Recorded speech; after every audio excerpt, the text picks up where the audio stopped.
ತಂದೆಯಾದ ದೇವರು ನಮ್ಮನ್ನ ನಡೆಸ್ತಾರೆ.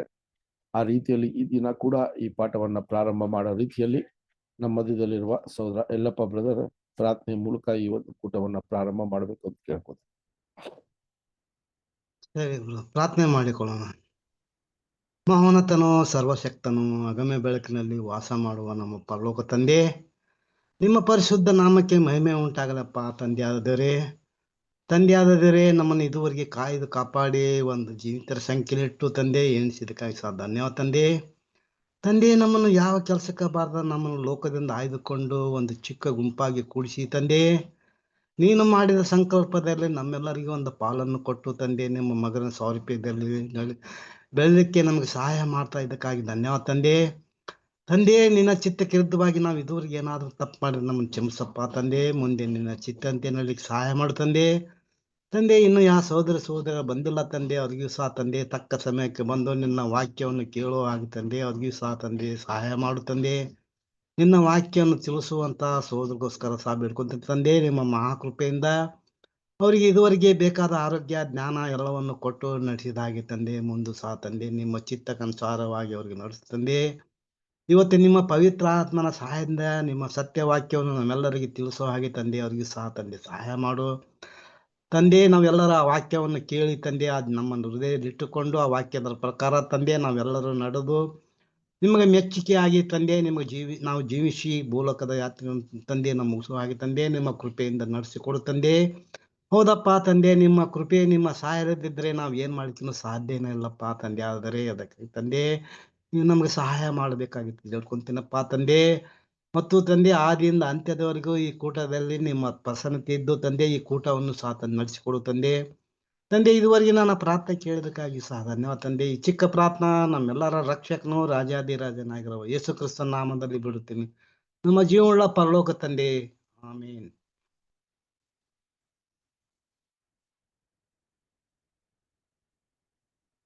ಹಲೋ, ಕೇಳ್ತಾ ಇಲ್ರಿ? ಹಲೋ,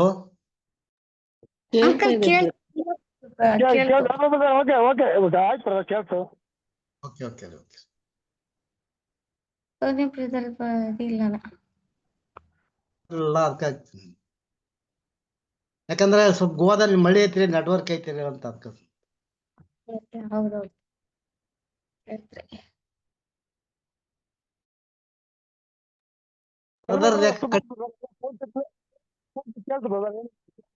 ಮಾಡ್ಲಿಲ್ಲ ಪ್ರೇಯರ್ ಎಲ್ಲ ಪೂರ್ತಿ ಕ್ಲಿಯರ್ ಆಗಿ ಕೇಳ್ತು, ಏನು ತೊಂದ್ರೆ ಇಲ್ಲ. ಆದ್ರೆ ತೊಂದ್ರೆ ಸ್ವಲ್ಪ ಬರ್ತಾರ ನಿಮಿಷ ಬರ್ತಾರ.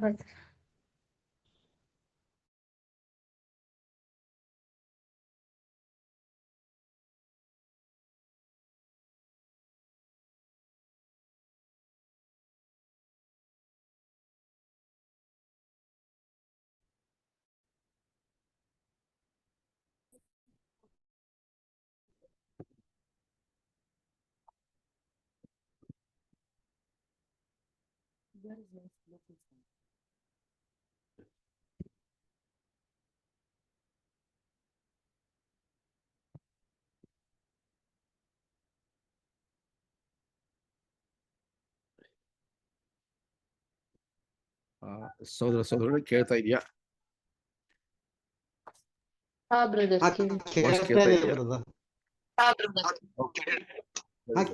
ಸ್ವಲ್ಪ ಸಿಗ್ನಲ್ ವೀಕ್ ಇತ್ತು.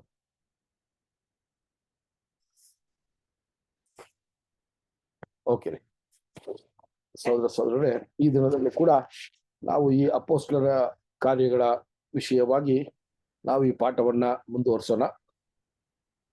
ಈ ದಿನ ಕೂಡ ಸಹೋದರರೇ, ಕಳೆದ ವಾರದಲ್ಲಿ ನಾವು ನೋಡಿದಂತ ಒಂದಷ್ಟು ವಚನಗಳನ್ನ ನಾವು ಮನಸ್ಸಿಗೆ ತಂದುಕೊಂಡು ಈ ಹೊಸ ಒಂದು ವಿಷಯವನ್ನ ನೋಡುವಾಗ ನಮಗೆ ಒಂದು ಕನೆಕ್ಷನ್ ಸಿಗತ್ತೆ. ಸೊ ನಾವು ಎಲ್ಲಿದ್ದೀವಿ ಅಂತ ನೋಡ್ಬೇಕಾದ್ರೆ, ಅಪೋಸ್ತಲ ಪೌಲ್ ಮತ್ತು ಬರ್ನಬಾ ಫಸ್ಟ್ ಮಿಷನರಿಯಲ್ಲಿ ಒಂದು ಮೊದಲನೇ ಪ್ರಯಾಣಕ್ಕೆ ಅವರು ಪ್ರಾರಂಭ ಮಾಡ್ತಾರೆ. ಅಲ್ಲಿ ಎಲ್ಲಿಂದ ಪ್ರಾರಂಭ ಮಾಡ್ತಾರೆ ಅಂತ ನಮ್ಗೆ ತುಂಬಾ ಕ್ಲಿಯರ್ ಆಗಿ ಗೊತ್ತಿದೆ. ಸೊ ಅಲ್ಲಿ ಪ್ರಾರಂಭ ಮಾಡಿ ಈಗ ಎಲ್ಲಿದ್ದಾರೆ ಅಂತ ನೋಡ್ಬೇಕಾದ್ರೆ ಅಂತೋಕ್ಯ ಅನ್ನುವ ಒಂದು ಪಟ್ಟಣ, ಇದು ಯೆರೂಸಲೇಮ್ ಹತ್ರ ಇರುವ ಅಂತೋಕ್ಯ ಅಲ್ಲ, ಇದು ಏಷ್ಯಾ ಮೈನರ್ ಅಲ್ಲಿ ಮೇಲೆ ಇರುವಂತ ಒಂದು ಪಟ್ಟಣ. ಸೊ ಇದರ ವಿವರವನ್ನ ನೀವು ಮ್ಯಾಪ್ ಅಲ್ಲಿ ನೋಡ್ಬೋದು. ನಾನು ಒಂದು ವಿಡಿಯೋ ಕಳಿಸಿದ್ದೀನಿ, ಸಹೋದರರು ಅದನ್ನ ಈ ಪಾಠ ಆದ ನಂತರ ನಿಮ್ಗೆ ಗ್ರೂಪ್ ಅಲ್ಲಿ ಹಾಕ್ತಾರೆ. ಸೊ ಆ ಮೊದಲನೇ ಪ್ರಯಾಣದಲ್ಲಿ ಎಲ್ಲೆಲ್ಲಿ ಅಪೊಸ್ತಲ ಪೌಲ್ ಮತ್ತೆ ಬರ್ನಬ ಹೋದ್ರು, ಅವರ ಪ್ರಯಾಣ ಯಾವ ರೀತಿ ಇತ್ತು, ಮತ್ತೆ ಎಲ್ಲಿ ಅವ್ರು ಹಿಂದಿರುಗಿದ್ರು ಅನ್ನುವ ಒಂದು ಚಿಕ್ಕ ಒಂದು ಕ್ಲಿಪ್ಪಿಂಗ್ ನ ಹಾಕಿದ್ದೀನಿ. ಅದನ್ನ ಸಹೋದರ ನಿಮ್ಗೆ ಅಪ್ಲೋಡ್ ಮಾಡ್ತಾರೆ. ಸೊ ಈ ಒಂದು ವಿಷಯವನ್ನ ನೋಡುವಾಗ ಕಳೆದ ವಾರದಲ್ಲಿ ಕೂಡ ನಾವು ಆ ಅಂತೋಕ್ಯ ಪಟ್ಟಣದಲ್ಲಿ ಅಲ್ಲಿ ಆ ಒಂದು ಸಭಾ ಮಂದಿರದಲ್ಲಿ ಅಪೊಸ್ತಲ ಪೌಲ್ ಮತ್ತು ಬರ್ನಬಾಗೆ ಮಾತನಾಡೋದಿಕ್ಕೆ ಒಂದು ಅವಕಾಶ ಸಿಗತ್ತೆ. ಅಪೊಸ್ತಲ ಪೌಲು ಆತನ ಮಾತನ್ನ ಪ್ರಾರಂಭ ಮಾಡ್ತಾರೆ. ಆ ಮಾತನ್ನ ಪ್ರಾರಂಭ ಮಾಡುವಾಗ ಅವರ ಮನಸ್ಸಲ್ಲಿ ಇದ್ದಂತ ಮುಖ್ಯವಾದ ಉದ್ದೇಶ ಏನು ಅಂತ ನಾವು ನೋಡ್ಬೇಕಾದ್ರೆ, ಯೇಸು ಕ್ರಿಸ್ತನನ್ನ ಮೆಸ್ಸಯ ಅಂತ ಅಲ್ಲಿ ಏನ್ ಮಾಡ್ಬೇಕ್ರಿ, ಅಲ್ಲಿ ತಿಳಿಸ್ಬೇಕು. ಇದು ಒಂದೇ ಅವರ ಮನಸ್ಸಿನ ಉದ್ದೇಶವಾಗಿ. ಸೊ ಇದನ್ನ ತಿಳಿಸ್ಬೇಕಾದ್ರೆ ಯಹೂದ್ಯರಿಗೆ ಅವರ ನಂಬಿಕೆ, ಅವರ ವಿಶ್ವಾಸವನ್ನ ಪ್ರಾರಂಭದಲ್ಲಿಂದ ಅದನ್ನ ಅವರಿಗೆ ತಿಳಿಸ್ಬೇಕಾಗಿತ್ತು.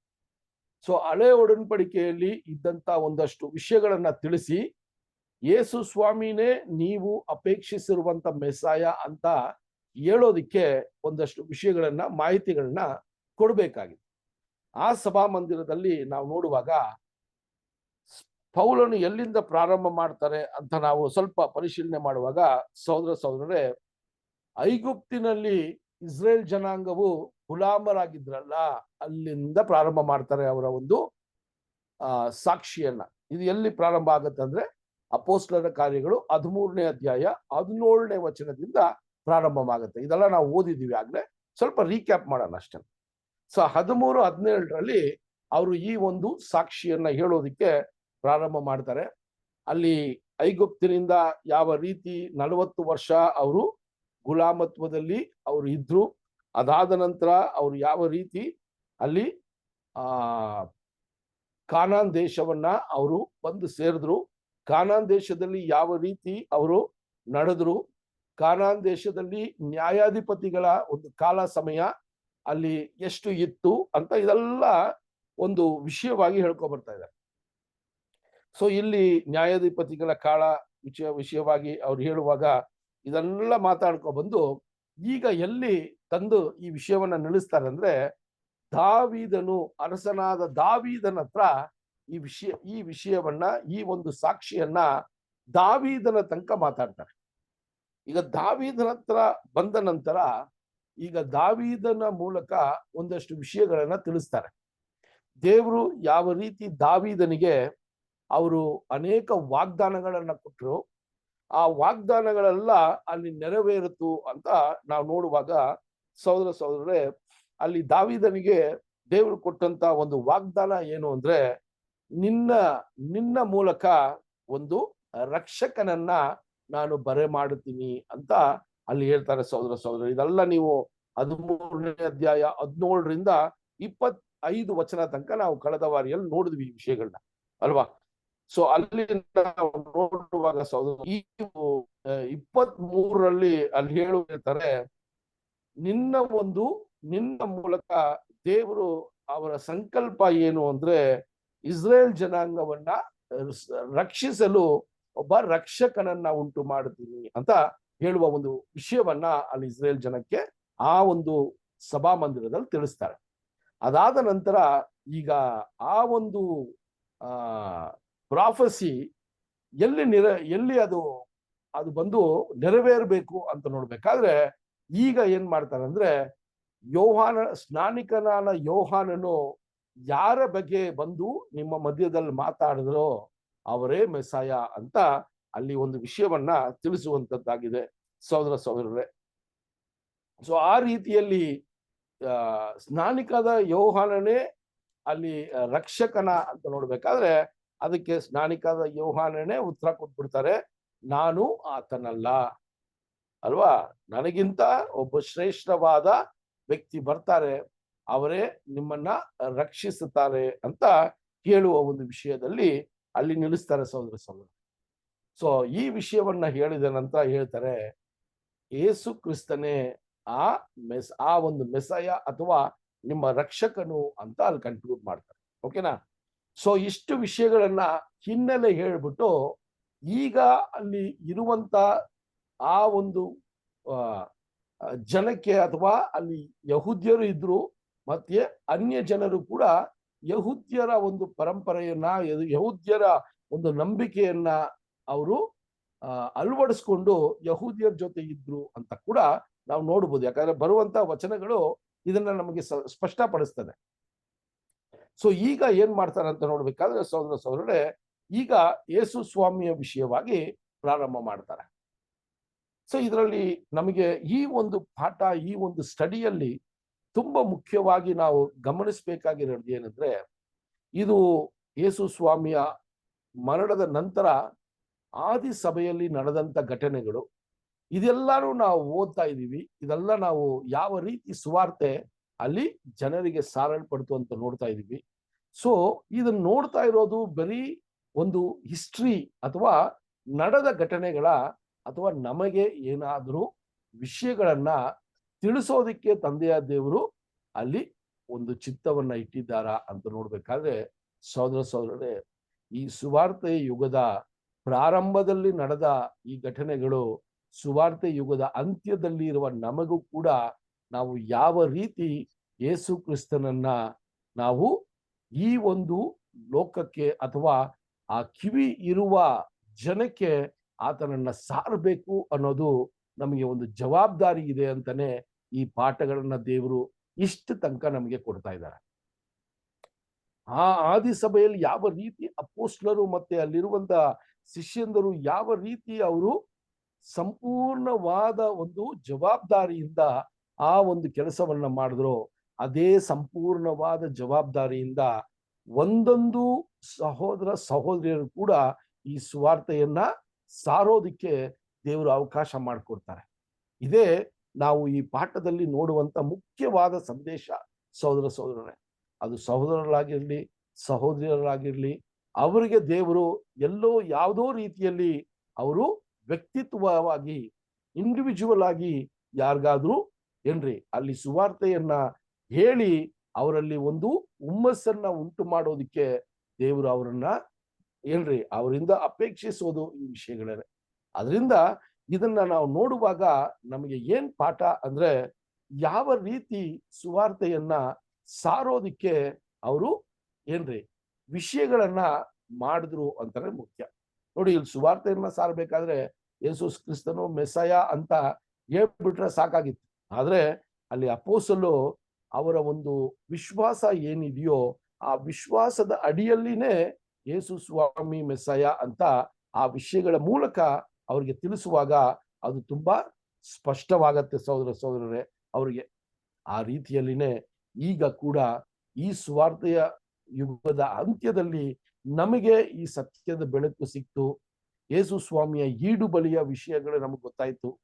ಯೇಸು ಸ್ವಾಮಿಯ ಜೊತೆಯಲ್ಲಿ ನಾವು ಕೂಡ ಈ ಒಂದು ಇಕ್ಕಟ್ಟಾದ ಮಾರ್ಗದಲ್ಲಿ ನಡೆದು ದೇವರಿಗೆ ಮೆಚ್ಚುಗೆ ಆಗಿರುವಂತ ಗುಣಾದಿಶಯಗಳನ್ನ ನಾವು ಬಂದು ಅದನ್ನ ಅಳವಡಿಸ್ಕೊಂಡ್ರೆ ನಮಗೂ ಕೂಡ ದೇವರು ಒಂದು ಯೋಜನೆಯನ್ನ ಇಟ್ಟಿದ್ದಾರೆ, ಇಡೀ ಲೋಕಕ್ಕೂ ಕೂಡ ಒಂದು ಯೋಜನೆಯನ್ನ ಇಟ್ಟಿದ್ದಾರೆ ಅನ್ನುವ ಒಂದು ಸಂದೇಶವನ್ನ ಈಗ ಕೂಡ ನಾವು ತಿಳಿಸೋದಿಕ್ಕೆ ಇನ್ನೂ ಏನಾಗಿದೆ, ದೇವರು ಅವಕಾಶಗಳನ್ನ ನಮಗೆ ಒದಗಿಸ್ಕೊಟ್ಟಿದ್ದಾರೆ.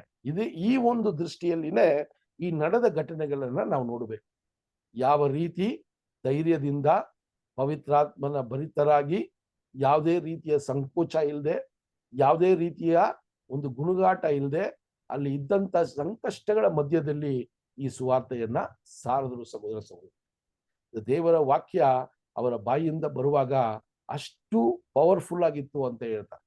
ಸೊ ಈಗ ಎಲ್ಲಿ ಪ್ರಾರಂಭ ಮಾಡೋಣ ಅಂದ್ರೆ ಅಪೋಸ್ಟಲರ ಕಾರ್ಯಗಳು 13ನೇ ಅಧ್ಯಾಯ 26ನೇ ವಚನದಿಂದ ಒಂದಷ್ಟು ವಿಷಯಗಳನ್ನ ನೋಡೋಣ. 13ನೇ ಅಧ್ಯಾಯ 26ರಿಂದ 28 ವಚನಗಳ ತನಕ ಓದಿ ಸಿಸ್ಟರ್. 3 ವಚನ ಓದಿ. ಸಹೋದರರೇ, ಅಬ್ರಾಮನ ವಂಶಸ್ಥರೇ ಮತ್ತು ನಿಮ್ಮಲ್ಲಿರುವ ಯಹೂದ್ಯ ಮತಾವಲಂಬಿಗಳೇ, ನಮಗೆ ಈ ರಕ್ಷಣೆ ವಾಕ್ಯವು ಕಳಿಸಿ ಅದೇ. ಯೆರೂಸಲೇಮಿನಲ್ಲಿ ವಾಸವಾಗಿರುವವರು, ಅವರ ಅಧಿಕಾರಿಗಳು ಆತನನ್ನಾಗಲಿ ಪ್ರತಿ ಸಬ್ಬತ್ತು ದಿನದಲ್ಲಿ ಪಾರಾಯಣವಾಗುವಾಗ ಪ್ರವಾದಿಗಳು ವಾಕ್ಯಗಳನ್ನಾಗಲಿ ಗ್ರಹಿಸದೆ ಆತನನ್ನು ಅಪರಾಧಿ ಎಂದು ತೀರ್ಪು ಮಾಡಿ ಆ ವಾಕ್ಯಗಳನ್ನೇ ನೆರವೇರಿಸಿದರು. ಮರಣ ದಂಡನೆಗೆ ಕಾರಣವೇನು? ತಮಗೆ ಸಿಕ್ಕದಿದ್ದರೂ ಆತನನ್ನು ಕೊಲ್ಲಿಸಬೇಕೆಂದು ಪಿಲಾತನನ್ನು ಕೇಳಿಕೊಂಡರು. ಓಕೆ ರೀ. ಸೊ ನೋಡಿ ಸಹೋದರರೇ, ಈಗ ಅಪೊಸ್ತಲ ಪೌಲು ಈ ಸುವಾರ್ತೆಯನ್ನ ಪ್ರೆಸೆಂಟ್ ಮಾಡುವ ಒಂದು ವಿಷಯ ನೋಡ್ಬೇಕಾದ್ರೆ ಆ ಮೂಲ ಕಾರಣವನ್ನ ಹುಡುಕ್ತಾರೆ ಈಗ, ಅಲ್ವಾ? ಸೊ ಇಲ್ಲಿ ಏನಂತಾರಂದ್ರೆ, ಯೇಸು ಸ್ವಾಮಿ ಈ ಒಂದು ಲೋಕದಲ್ಲಿ ಯೆರೂಸಲೇಮಲ್ಲಿ ಮೆಸ್ಸಯ ಆಗಿ ಬಂದಾಗ ಅವರು ಆ 3.5 ವರ್ಷ ಕಾಲ ಸಾಕ್ಷಿಯಾಗಿ ದೇವರಿಗೆ ನಿಂತಾಗ ಅಲ್ಲಿ ಯಾರು ಆತನನ್ನ ದ್ವೇಷಿಸಿ ಆತನನ್ನ ಕೊಂದಾಕಿದ್ರು ಅಂದ್ರೆ ಅಲ್ಲಿ ಯೆರೂಸಲೇಮಲ್ಲಿ ಇದ್ದಂತ ಏನ್ರಿ ಲೀಡರ್ಗಳೇ, ಆ ಯೆರೂಸಲೇಮಲ್ಲಿ ಯಹೂದ್ಯರನ್ನ ನಡೆಸುವಂತ ಏನ್ರಿ ಅಲ್ಲಿ ಪ್ರಾಮುಖ್ಯವಾದ ಜನರೇ ಆತನನ್ನ ಕೊಲ್ಲೋದಿಕ್ಕೆ ಅವರು ಪ್ರಾರಂಭ ಮಾಡಿದ್ರು ಅನ್ನೋ ವಿಷಯವನ್ನ ಅಲ್ಲಿ ಸ್ಪಷ್ಟವಾಗಿ ಹೇಳ್ತಾರೆ. ಸೊ ಆ ಒಂದು ಅಂತೋಕ್ಯದಲ್ಲಿ ಈಗ ಈ ಒಂದು ವಿಷಯವನ್ನ ತಿಳಿಸ್ತಾ ಇರುವಾಗ ಒಂದು ವಿಷಯವನ್ನ ನಾವು ಅರ್ಥ ಮಾಡ್ಕೋಬೇಕು. ಈ ಅಂತೋಕ್ಯದಲ್ಲಿ ಇದ್ದ ಜನರು ಯಾರು ಅಂತ ನೋಡ್ಬೇಕಾದ್ರೆ, ಯೆರೂಸಲೇಮಲ್ಲಿ ಇದ್ದಂತ ವಿಶೇಷವಾದ ಏನ್ರಿ ಒಂದಷ್ಟು ಕ್ರೈಸ್ತ ಜನರು ಯೇಸು ಸ್ವಾಮಿಯನ್ನ ಹಿಂಬಾಲಿಸಿ ಅವರು ಯಾವಾಗ ಆ ಒಂದು ಯಹೂದ್ಯರಾಗಿ ಅಲ್ಲಿ ನಡೀತಾ ಇರುವಾಗ ಯೇಸು ಸ್ವಾಮಿಯ ವಿಷಯದಲ್ಲಿ ಅವ್ರಿಗೆ ತಿಳುವಳಿಕೆ ಇಲ್ಲದೆ ಇರುವಾಗ ಈಗ ಪೌಲನು ಆ ಒಂದು ಮೆಸ್ಸಾಯನ ಆ ಒಂದು ಯಹೂದ್ಯರಿಗೆ ತಿಳಿಸುವಂತ ಒಂದು ವಿಷಯವನ್ನ ಮಾಡ್ತಾರೆ. ಆವಾಗ ಅಲ್ಲಿ ಹೇಳ್ತಾರೆ, ಸಹೋದರರೇ, ಅಲ್ಲಿ ಎಂತ ಒಂದು ವಿಷಯ ಹೇಳ್ತಾರೆ ಅಂದ್ರೆ, ಅಬ್ರಹಾಮನ ಸಂತತಿಯವರೇ ಅಂತ ಪ್ರಾರಂಭ ಮಾಡ್ತಾರೆ ನೋಡ್ರಿ. ಆ ಯಹೂದ್ಯರಿಗೆ ಅವರು ಹೇಳುವ ಮಾತುಗಳು ಅದು ಸ್ವಲ್ಪ ಆಕರ್ಷಣೆಯಾಗಿತ್ತು ಅಂತ ಕೂಡ ನಾವು ನೋಡ್ತೀವಿ. ಹೇಳ್ತಾರೆ, ಏನ್ರಿ ಸಹೋದರರೇ, ನೀವು ಅಬ್ರಹಾಮನ ಮಕ್ಕಳೇ. ಅವ್ರು ಹೇಳ್ತಾರೆ, ಅದು ಮಾತ್ರವಲ್ಲ, ನಿಮ್ಮಲ್ಲಿ ಇನ್ನ ಯಾರೆಲ್ಲ ಯಹೂದ್ಯರಾಗಿ ಇಲ್ಲದೆ ಇದ್ರು ಕೂಡ ದೇವರಿಗೆ ಭಯಪಡುವಂತರಾಗಿದ್ದೀರೋ ಅವ್ರಿಗೂ ಕೂಡ ದೇವರ ವಾಕ್ಯದ ಅಥವಾ ದೇವರ ರಕ್ಷಣೆಯ ವಿಷಯವನ್ನ ನಿಮಗೆ ಇವತ್ತು ತಿಳಿಸ್ತೀನಿ ಅಂತ ಹೇಳ್ತಾರೆ ಸಹೋದರರೇ. ಸೊ ಈ ವಾಕ್ಯಗಳನ್ನ ನಾವು ನೋಡುವಾಗ ಆ 26ನೇ ವಚನವನ್ನ ಒಂದ್ಸರಿ ಓದೋಣ. 26th verse.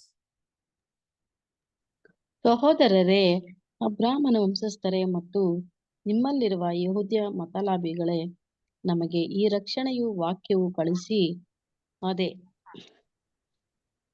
ಓಕೆ ರೀ. ಸೊ ಈ ರಕ್ಷಣೆಯ ಒಂದು ವಿಷಯವನ್ನ ನಿಮಗೆ ತಿಳಿಸುವುದಕ್ಕೆ ದೇವರು ಅಪೇಕ್ಷಿಸಿದ್ದಾರೆ ಅಂತ ಹೇಳ್ತಾರೆ. ಸಹೋದರ ನೋಡಿ, ಎಂತ ಒಂದು ವಿಷಯವನ್ನ ಹೇಳಿದ್ರೆ, ಈ ರಕ್ಷಣೆ ಅನ್ನುವ ಒಂದು ವಿಷಯ ಯಹೂದ್ಯರಿಗೆ ತುಂಬಾ ಏನ್ರಿ ಅದು ಒಂದು ಹೊಸ ಮಾತಾಗಿತ್ತ ಅಂತ ನೋಡ್ಬೇಕಾದ್ರೆ ಇಲ್ಲ. ಆದ್ರೆ ಕೂಡ ಆ ರಕ್ಷಣೆಯ ವಿಷಯವನ್ನ ಹೇಳುವಾಗ ಯಾವ ರಕ್ಷಣೆ ಅಂತ ಹೇಳ್ಬೇಕಾದ್ರೆ, ಸಹೋದರರೇ, ಯೇಸು ಸ್ವಾಮಿ ಇಸ್ರೇಲ್ ಜನಾಂಗದಲ್ಲಿರುವ ಏನ್ರಿ ಆ ಇಸ್ರೇಲ್ ಏನ್ರಿ ನಿಜವಾದ ಇಸ್ರೇಲ್ ಜನಕ್ಕೆ ಒಂದು ಆಹ್ವಾನವನ್ನ ಸಭೆಯಾಗೋದಕ್ಕೆ ಕೊಟ್ರು. ಆದ್ರೆ ಅವರು ಅದನ್ನ ತಿರಸ್ಕರಿಸಿದ್ರು ಅಂತ ಕೂಡ ನಾವು ನೋಡ್ತೀವಿ. ಸೊ ಆ ಒಂದು ಅಡಿಯಲ್ಲಿ ನೋಡ್ಬೇಕಾದ್ರೆ ಸಹೋದರರೇ, ಅಲ್ಲಿ ಹೇಳ್ತಾರೆ, ಯಾರು ದೇವರಿಗೆ ಭಯ ಪಡುವಂತವರು ನಿಮ್ಮಲ್ಲಿದ್ದೀರೋ ಅವರಿಗೆ ದೇವರು ಒಂದು ರಕ್ಷಣೆಯನ್ನ ಇಟ್ಟಿದ್ದಾರೆ ಅಂತ ಹೇಳ್ತಾರೆ. ಸೊ ಈ ಒಂದು ವಿಷಯವನ್ನ ತಿಳಿಸಿ ಏನ್ ಪ್ರಾರಂಭ ಮಾಡ್ತಾರೆ ಅಂತ ನೋಡ್ಬೇಕಾದ್ರೆ, ಅಲ್ಲಿ 27ನೇ ವಚನದಲ್ಲಿ ನಾವು ನೋಡ್ಬೇಕಾದ್ರೆ, ನಿಮ್ಮ ಸಹೋದರಗಳು ಯಾರು ಯೆರೂಸಲೇಮಲ್ಲಿ ಇದ್ರೋ ಆ ಕಾಲ ಸಮಯದಲ್ಲಿ ಯೇಸು ಸ್ವಾಮಿಯ ಆ 3.5 ವರ್ಷ ಕಾಲದಲ್ಲಿ ಯಾರು ಯೆರೂಸಲೇಮಲ್ಲಿ ನಿಮ್ಮನ್ನ ಆಳ್ವಿಕೆ ಮಾಡುವಂತ ಲೀಡರ್ಗಿದ್ದಾರೋ ಅವರಿಗೆ ಅವರು ಮಾಡ್ತಾ ಇರೋ ವಿಷಯಗಳು ತಿಳಿಯದೆ ಅವರು ಮಾಡ್ತಾ ಇದ್ರು ಅಂತ ಹೇಳ್ತಾರೆ. ಅಲ್ಲಿ ಒಂದು ವಿಷಯವನ್ನ ಏನ್ ಹೇಳ್ತಾರೆ ಅಂದ್ರೆ, ಈ ಮೆಸ್ಸಯನ ಬಗೆನೆ, ಈ ಮೆಸ್ಸಯನ ಒಂದು ಆಳ್ವಿಕೆ ಬಗೆನೆ, ಈ ಮೆಸ್ಸಯ ಬಂದು ನಿಮ್ಮನ್ನ ನಡೆಸ್ತಾರೆ ಅನ್ನುವ ವಿಷಯವನ್ನೇ ಪ್ರತಿ ವಾರ ನಿಮ್ಮ ಒಂದು ಸಭಾ ಮಂದಿರಗಳಲ್ಲಿ ಏನ್ರಿ ಅಲ್ಲಿ ನೀವು ಓದ್ತಾ ಇದ್ರಿ ಅಂತ ಒಂದು ವಿಶೇಷವಾದ ಒಂದು ವಿಷಯವನ್ನ ಹೇಳ್ತಾರೆ ಅಲ್ವಾ. ಸೊ ಅಲ್ಲಿ ಪ್ರವಾದಿಗಳು ಪ್ರವಾದನೆ ಮಾಡಿದ್ದ ವಿಷಯಗಳನ್ನ ನೀವು ಸಭಾಮಂದಿರದಲ್ಲಿ ಎಲ್ಲಾ ಸಬ್ಬಾತ್ ದಿನವೂ ನೀವು ಇದನ್ನ ಓದ್ತಾ ಇದ್ರಿ. ಆದ್ರೆ ಕೂಡ ಆ ಪ್ರವಾದನೆಯಲ್ಲಿ ನೀವು ಏನ್ರಿ ನಿಮಗೆ ಗೊತ್ತಿಲ್ಲದೆ ನೀವು ರಕ್ಷಕನಾಗಿರುವ ಯೇಸು ಕ್ರಿಸ್ತನನ್ನ ನೀವು ಕೊಂದ್ರಿ ಅಂತ ಒಂದು ವಿಷಯವನ್ನ ಹೇಳ್ತಾರೆ. ಸೊ ಅಲ್ಲಿ ತುಂಬಾ ಮುಖ್ಯವಾಗಿ ಯಾರನ್ನ ಅಲ್ಲಿ ಟಾರ್ಗೆಟ್ ಹೈಲೈಟ್ ಮಾಡ್ತಾರೆ ಅಂದ್ರೆ ಆ ಯಹೂದ್ಯ ಜನರನ್ನ ನಡೆಸುವಂತ ಪರಿಸಾಯರು, ಸದಿಸಾಯರು ಮತ್ತೆ ಅಲ್ಲಿರುವಂತ ಲೀಡರ್ಗಳಿಗೆ ಇದು ತುಂಬಾ ಒಂದು ವಿಷಯ, ಒಂದು ಶಾಕಿಂಗ್ ಆಗಿ ಇವ್ರು ಮಾತನಾಡುವ ವಿಷಯ ಇತ್ತು. ಅದಕ್ಕೆ ಅಲ್ಲಿ ಹೇಳುವಾಗ ಸಹೋದರ ಹೇಳ್ತಾರೆ, ಯೇಸು ಸ್ವಾಮಿಯಲ್ಲಿ ಆತನನ್ನ ಸಾಯಿಸೋದಿಕ್ಕೆ ಯಾವುದೇ ಕಾರಣಗಳು ಇಲ್ಲದೆ ಇದ್ರು ಕೂಡ ಇವರ ಹೃದಯದ ಕಠಿಣತನ, ಇವರಿಗೆ ಎಲ್ಲಿ ಒಂದು ಆಪತ್ತು ಬಂದ್ಬಿಡ್ತದೋ ಯೇಸು ಕ್ರಿಸ್ತನ ಒಂದು ಬೋಧನೆಗಳನ್ನ ಕೇಳಿ ಇಸ್ರೇಲ್ ಜನಾಂಗದವರು ಇವರನ್ನ ಎಲ್ಲಿ ಒಂದು ಗೌರವ ಕೊಡಲ್ವೋ ಅಂತ ಹೇಳಿ ಇವ್ರಿಗೆ ಏನು ಅಂತ ಬಂತು ಅಂತ ನೋಡ್ಬೇಕಾದ್ರೆ ಈತನನ್ನ ಹೆಂಗಾದ್ರೂ ಸಾಯಿಸ್ಬೇಕು ಅಂತ ಹೇಳುವಂತ ಮನಸ್ಥಿತಿಯಲ್ಲಿ ಅಲ್ಲಿ ಹೇಳ್ತಾರೆ. ಅವರು ಅದನ್ನ ಹುಡುಕಕ್ಕಾಗದೆ ಇದ್ರು ಕೂಡ ಪಿಲಾತನ ಮೂಲಕ ಆತನನ್ನ ಸಾಯಿಸೋದಿಕ್ಕೆ ಅಲ್ಲಿ ಒತ್ತಾಯ ಮಾಡಿದ್ರು ಅಂತ ಅಲ್ಲಿ ಪೌಲನು ಸ್ಪಷ್ಟವಾಗಿ ಬರೀತಾರೆ ಸಹೋದರ. ಸೊ ಈ ವಿಷಯಗಳನ್ನ ನಾವು ನೋಡುವಾಗ ಸಹೋದರರೇ ಈ ಕಾರ್ಯಗಳನ್ನ ಅಲ್ಲಿ ಪೌಲನು ತಿಳಿಸುವಾಗ ತುಂಬಾ ಸ್ಪಷ್ಟವಾಗಿ ತಿಳಿಸ್ತಾರೆ. ಸೊ ಈ ಒಂದು ವಿಷಯವನ್ನ ನೋಡುವಾಗ ಸಹೋದರರೇ ಇಲ್ಲಿ 27ನೇ ವಚನದಲ್ಲಿ ಅವ್ರು ಹೇಳುವಾಗ ಅವರು ಮಾಡ್ತಾ ಇರೋ ವಿಷಯಗಳು ಅವ್ರಿಗೆ ಗೊತ್ತಿಲ್ಲದೆ ಇರುವಂತ ವಿಷಯವಾಗಿ ಯಾಕೆ ಆಯ್ತು ಅಂತ ನೋಡ್ಬೇಕಾದ್ರೆ ಪ್ರವಾದನೆಗಳು ಇದನ್ನ ಮುಂಚಿತವಾಗಿನೇ ಹೇಳುವಂತದ್ದಾಗಿತ್ತು ಅಂತ ಕೂಡ ನಾವು ನೋಡ್ತೀವಿ. ಇವರ ಸ್ವಭಾವಗಳು, ಇವರ ಒಂದು ಹೃದಯದ ಕಠಿಣತನ ಯಾವ ರೀತಿ ಅಲ್ಲಿ ಆ ಸಮಯದಲ್ಲಿ ಆಗ್ಬೋದು ಅನ್ನೋದನ್ನ ಪ್ರವಾದನೆ ಮೂಲಕ ಇದನ್ನ ನಾವು ಇದು ಬರೆಯಲ್ಪಟ್ಟಿತ್ತು ಅಂತ ಕೂಡ ನಾವು ನೋಡ್ಬೋದು. ಇದೆಲ್ಲಿದೆ ಅಂತ ನೋಡ್ಬೇಕಾದ್ರೆ ಯೆಶಾಯ ಪ್ರವಾದಿಯ ಪುಸ್ತಕ 94ನೇ ಅಧ್ಯಾಯ 21ನೇ ಕೀರ್ತನೆ 94ನೇ ಅಧ್ಯಾಯ 21ನೇ ವಚನ. ಕೀರ್ತನೆ 94:21. ಜೀವ ತೆಗೆಯಬೇಕೆಂದು ನೀತಿವಂತರ ಮೇಲೆ ಬೀಳುತ್ತಾರೆ, ನಿರಪರಾಧಿಗಳಿಗೆ ಮರಣ ಶಿಕ್ಷೆ ವಿಧಿಸುತ್ತಾರೆ. ನೋಡಿದ್ರ? ಸೊ ಈ ಒಂದು ವಿಷಯ ಕೀರ್ತನೆಯಲ್ಲಿ ಆಗ್ಲೇ ಬರೆಯಲ್ಪಟ್ಟಿತ್ತು. ಏನು ಅಂದ್ರೆ ಇವರ ಒಂದು ಸ್ವಭಾವ, ಇವರ ಒಂದು ಕಠಿಣತನ ಯಾವ ರೀತಿ ಇತ್ತು ಅಂದ್ರೆ ಅಲ್ಲಿ ನೀತಿವಂತರನ್ನೇ ಅವರು ಮರಣಕ್ಕೆ ಒಳಪಡಿಸುವ ಒಂದು ಮಾರ್ಗದಲ್ಲಿ ನಡೆಯುವಂತರಾಗಿದ್ದಾರೆ ಅಂತ ಕೂಡ ಅಲ್ಲಿ ಹೇಳ್ತಾರೆ ಸಹೋದರ. ಸೊ ಇಲ್ಲಿ ಯೇಸು ಕ್ರಿಸ್ತನ ಬಗ್ಗೆ ಅನೇಕ ಪ್ರವಾದನೆಗಳಿದೆ. ಆ ಪ್ರವಾದನೆಗಳೆಲ್ಲ ಈಗ ಆ ಒಂದು ಸಭಾಮಂದಿರದಲ್ಲಿ ಇರುವಂತ ಯಹೂದ್ಯರಿಗೂ ಮತ್ತೆ ಅನ್ಯ ಜನರಿಗೂ ಈ ವಿಷಯಗಳನ್ನ ತಿಳಿಸೋದಿಕ್ಕೆ ಪ್ರಾರಂಭ ಮಾಡ್ತಾರೆ. ಸೊ ಇಲ್ಲಿ ನಾವು 13ನೇ ಅಧ್ಯಾಯ 29ರಿಂದ 32 ವಚನಗಳ ತನಕ ನೋಡೋಣ. ಅಪೊಸ್ತಲರ ಕಾರ್ಯಗಳು 13ನೇ ಅಧ್ಯಾಯ 29ರಿಂದ 32. ಆತನ ವಿಷಯವಾಗಿ ಶಾಸ್ತ್ರದಲ್ಲಿ ಬರೆದಿರುವುದನ್ನೆಲ್ಲ ನೆರವೇರದೆ ಆಮೇಲೆ ಆತನನ್ನು ಮರದ ಕಂಬದಿಂದ ಇಳಿಸಿ ಸಮಾಧಿಯಲ್ಲಿ ಇಟ್ಟರು. ಕಂಟಿನ್ಯೂ ಮಾಡಿ. ಆದರೆ 32 ತನಕ ಕಂಟಿನ್ಯೂ. ಆದರೆ ದೇವರು ಆತನನ್ನು ಸತ್ತವರೊಳಗಿಂದ ಎಬ್ಬಿಸಿದನು ಮತ್ತು ಆತನು ಗಲಿಲಾಯದಿಂದ ಯೆರೂಸಲೇಮಿಗೆ ತನ್ನ ಜೊತೆಯಲ್ಲಿ ಬಂದವರಿಗೂ ಅನೇಕ ದಿವಸಗಳ ಪರ್ಯಾಂತರ ಕಾಣಿಸಿಕೊಂಡನು. ಅವರು ಈಗ ಜನರ ಮುಂದೆ ಸಾಕ್ಷಿಗಳಾಗಿ ನೋಡುವಾಗ ಸಹೋದರರೇ ಅಲ್ಲಿ 13ನೇ ಅಧ್ಯಾಯ 30ನೇ ವಚನ 29ನೇ ವಚನದಲ್ಲಿ ನೋಡ್ಬೇಕಾದ್ರೆ ನಮ್ಗೆ ಒಂದು ಮಾಹಿತಿಯನ್ನ ಕೊಡ್ತಾರೆ. ಏನಂತ ನೋಡ್ಬೇಕಾದ್ರೆ ಅಲ್ಲಿ ಬರೆಯಲ್ಪಟ್ಟಿರುವ ಎಲ್ಲಾ ವಿಷಯಗಳು ಅಲ್ಲಿ ನೆರವೇರಬೇಕು ಅನ್ನುವ ಒಂದು ವಿಷಯವನ್ನ ಅಲ್ಲಿ ಹೇಳ್ತಾರೆ. ಸೊ ಇದು ಏನು ಅಂತ ನೋಡ್ಬೇಕಾದ್ರೆ ಯೇಸು ಸ್ವಾಮಿ ಅಥವಾ ಮೆಸ್ಸಾಯನ ಬಗ್ಗೆ ಸತ್ಯವೇದದಲ್ಲಿ ಹಳೆ ಒಡன்பಡಿಕೆಯಲ್ಲಿ ಎಲ್ಲಿಂದ ಎಲ್ಲಿಗೆ ಅದು ಬರೆಯಲ್ಪಟ್ಟಿತ್ತು ಅಂತ ನೋಡ್ಬೇಕಾದ್ರೆ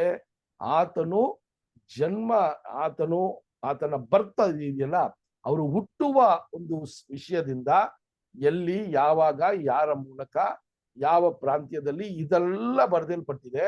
ಅವರು ಸಾಯುವ ತನಕ ಅವರ ಒಂದು ಕಾರ್ಯಗಳು ಹೆಂಗಿರಬೇಕು ಅಂತ ಹೇಳಿ, ಹೆಂಗಿರ್ಬೋದು ಅಂತ ಹೇಳಿ ಆಗ್ಲೇ ಪ್ರವಾದಿಗಳ ಮೂಲಕ ದೇವರು ಪ್ರವಾದನೆಯನ್ನ ನುಡಿದಿದ್ದಾರೆ ಅಂತ ಕೂಡ ನಾವು ನೋಡ್ಬೇಕು ಸಹೋದರ ಸಹೋದರರೇ. ಸೊ ಇದು ನಮ್ಗೆ ತುಂಬಾ ಮುಖ್ಯ.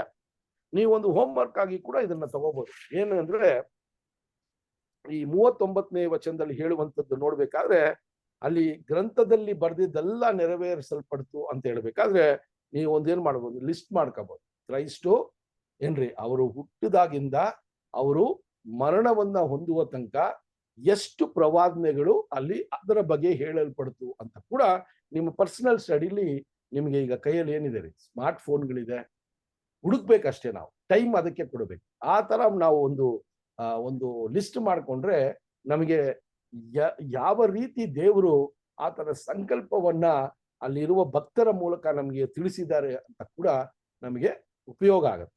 ಸೊ ಆ ರೀತಿ ಸಹೋದರ ಸಹೋದರರೇ, ಅಲ್ಲಿ ನೋಡುವಾಗ ಅಲ್ಲಿರುವಂತ ಯಹೂದ್ಯರ ಏನ್ರಿ ಲೀಡರ್ಗಳು ಅವ್ರನ್ನ ಕೊಂದಾಕಿದ್ರು ಅಂತ ಕೂಡ ಹೇಳಿ ಏನ್ ಮಾಡ್ತಾರೆ ಅಂದ್ರೆ, ಅವರು ಆ ಪ್ರವಾದನೆಯ ಮೂಲಕ ನೆರವೇರಿಸಲ್ಪಟ್ಟ ಎಲ್ಲಾ ವಿಷಯಗಳನ್ನ ಅಲ್ಲಿ ಹೇಳ್ಬಿಟ್ಟು ಅಲ್ಲಿ ಹೇಳ್ತಾರೆ, ಆತನು ಶಿಲುಬೆಗೆ ಹಾಕಲ್ಪಟ್ಟಿದ್ರು, ಆ ಶಿಲುಬೆಯಿಂದ ಆತನನ್ನ ತೆಗೆದು ಏನ್ ಮಾಡಿದ್ರಂತೆ, ಅಲ್ಲಿ ಆ ಒಂದು ಸಪ್ಪಲ್ಕರ್ ಅಂತ ಹೇಳ್ತಾರೆ. ಆ 29ನೇ ವಚನ ಓದಿ ಸಿಸ್ಟರ್. ಆತನ ವಿಷಯವಾಗಿ ಶಾಸ್ತ್ರದಲ್ಲಿ ಬರೆದಿರುವುದನ್ನೆಲ್ಲವನ್ನು ನೆರವೇರಿಸಿದ ಮೇಲೆ ಆತನನ್ನು ಮರದ ಕಂಬದಿಂದ ಇಳಿಸಿ ಸಮಾಧಿಯಲ್ಲಿ ಇಟ್ಟರು. ಆ ಸಮಾಧಿಯಲ್ಲಿ ಇಟ್ರು ಅಂತ ಹೇಳ್ತಾರೆ. ನೋಡ್ರಿ, ಇದು ಒಂದೊಂದೇ ಪೌಲನು ಎಷ್ಟು ಸ್ಪಷ್ಟವಾಗಿ ಅಲ್ಲಿರುವಂತ ವಿಷಯಗಳನ್ನ ಆ ಸಾಕ್ಷಿ ಹೇಳ್ಕೊ ಬರ್ತಾರೆ ಅಂತ ನೋಡ್ಬೇಕಾದ್ರೆ, ಈಗ ಒಂದು ಟರ್ನಿಂಗ್ ಪಾಯಿಂಟ್ಗೆ ತರ್ತಾ ಇದ್ದಾರೆ. ಏನಪ್ಪ ಟರ್ನಿಂಗ್ ಪಾಯಿಂಟ್ ಅಂದ್ರೆ, 30ನೇ ವಚನದಲ್ಲಿ ಹೇಳ್ತಾರೆ, ಆದರೆ ದೇವರು ಅವರನ್ನ ಎಬ್ಬಿಸಿದ್ರು ಅಂತ ಬರೀತಾರೆ. ಅಲ್ಲಿ ಸಾಕ್ಷಿ ಕೊಡ್ತಾರೆ. ಇದೇ ಯಹೂದ್ಯರಿಗೆ ಇರುವಂತ ಒಂದು ಟರ್ನಿಂಗ್ ಪಾಯಿಂಟ್ ಸಹೋದರ ಸಹೋದರ.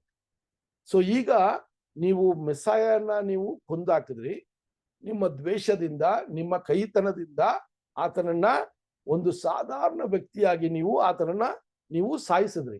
ಆದರೆ ದೇವರು ಆತನು ಮೆಸ್ಸಯ ಅಂತ ಆತನನ್ನ ಏನ್ ಮಾಡಿದ್ರು ಅಂದ್ರೆ, ಆ ಮರಣದಿಂದ ಆತನನ್ನ ಪುನರುತ್ಥಾನ ಮಾಡಿದ್ರು ಅಂತ ಬರೀತಾರೆ. ಸರಿ, ಪುನರುತ್ಥಾನ ಆದ್ರು ಅಂತ ಹೇಳುವಾಗ ಆ ವ್ಯಕ್ತಿ ಈ ಭೂಮಿಯಲ್ಲಿ ಇರ್ಬೇಕಲ್ಲ ಅನ್ನುವ ಒಂದು ಪ್ರಶ್ನೆ ಯಾವಾಗ್ಲೂ ಯಹೂದ್ಯರಲ್ಲಿ ಇರ್ಬೇಕಾಗಿತ್ತು. ಯಾಕಂತ ನೋಡ್ಬೇಕಾದ್ರೆ, ಈ ಘಟನೆಗೆ ಮುಂಚಿತವಾಗಿ ಅವರ ಪಿತೃಗಳು ಹಳೆಯ ಒಡಂಬಡಿಕೆಯಲ್ಲಿ ಎಲ್ಲಾದ್ರೂ ಈ ರೀತಿಯ ಪುನರುತ್ಥಾನಗಳು ನಡೀತಾ ಅಂತ ನೋಡ್ಬೇಕಾದ್ರೆ ಸಹೋದರ ಸಹೋದರರೇ, 2-3 ಒಂದು ಅದ್ಭುತಗಳನ್ನ ನಾವು ನೋಡಿದೀವಿ.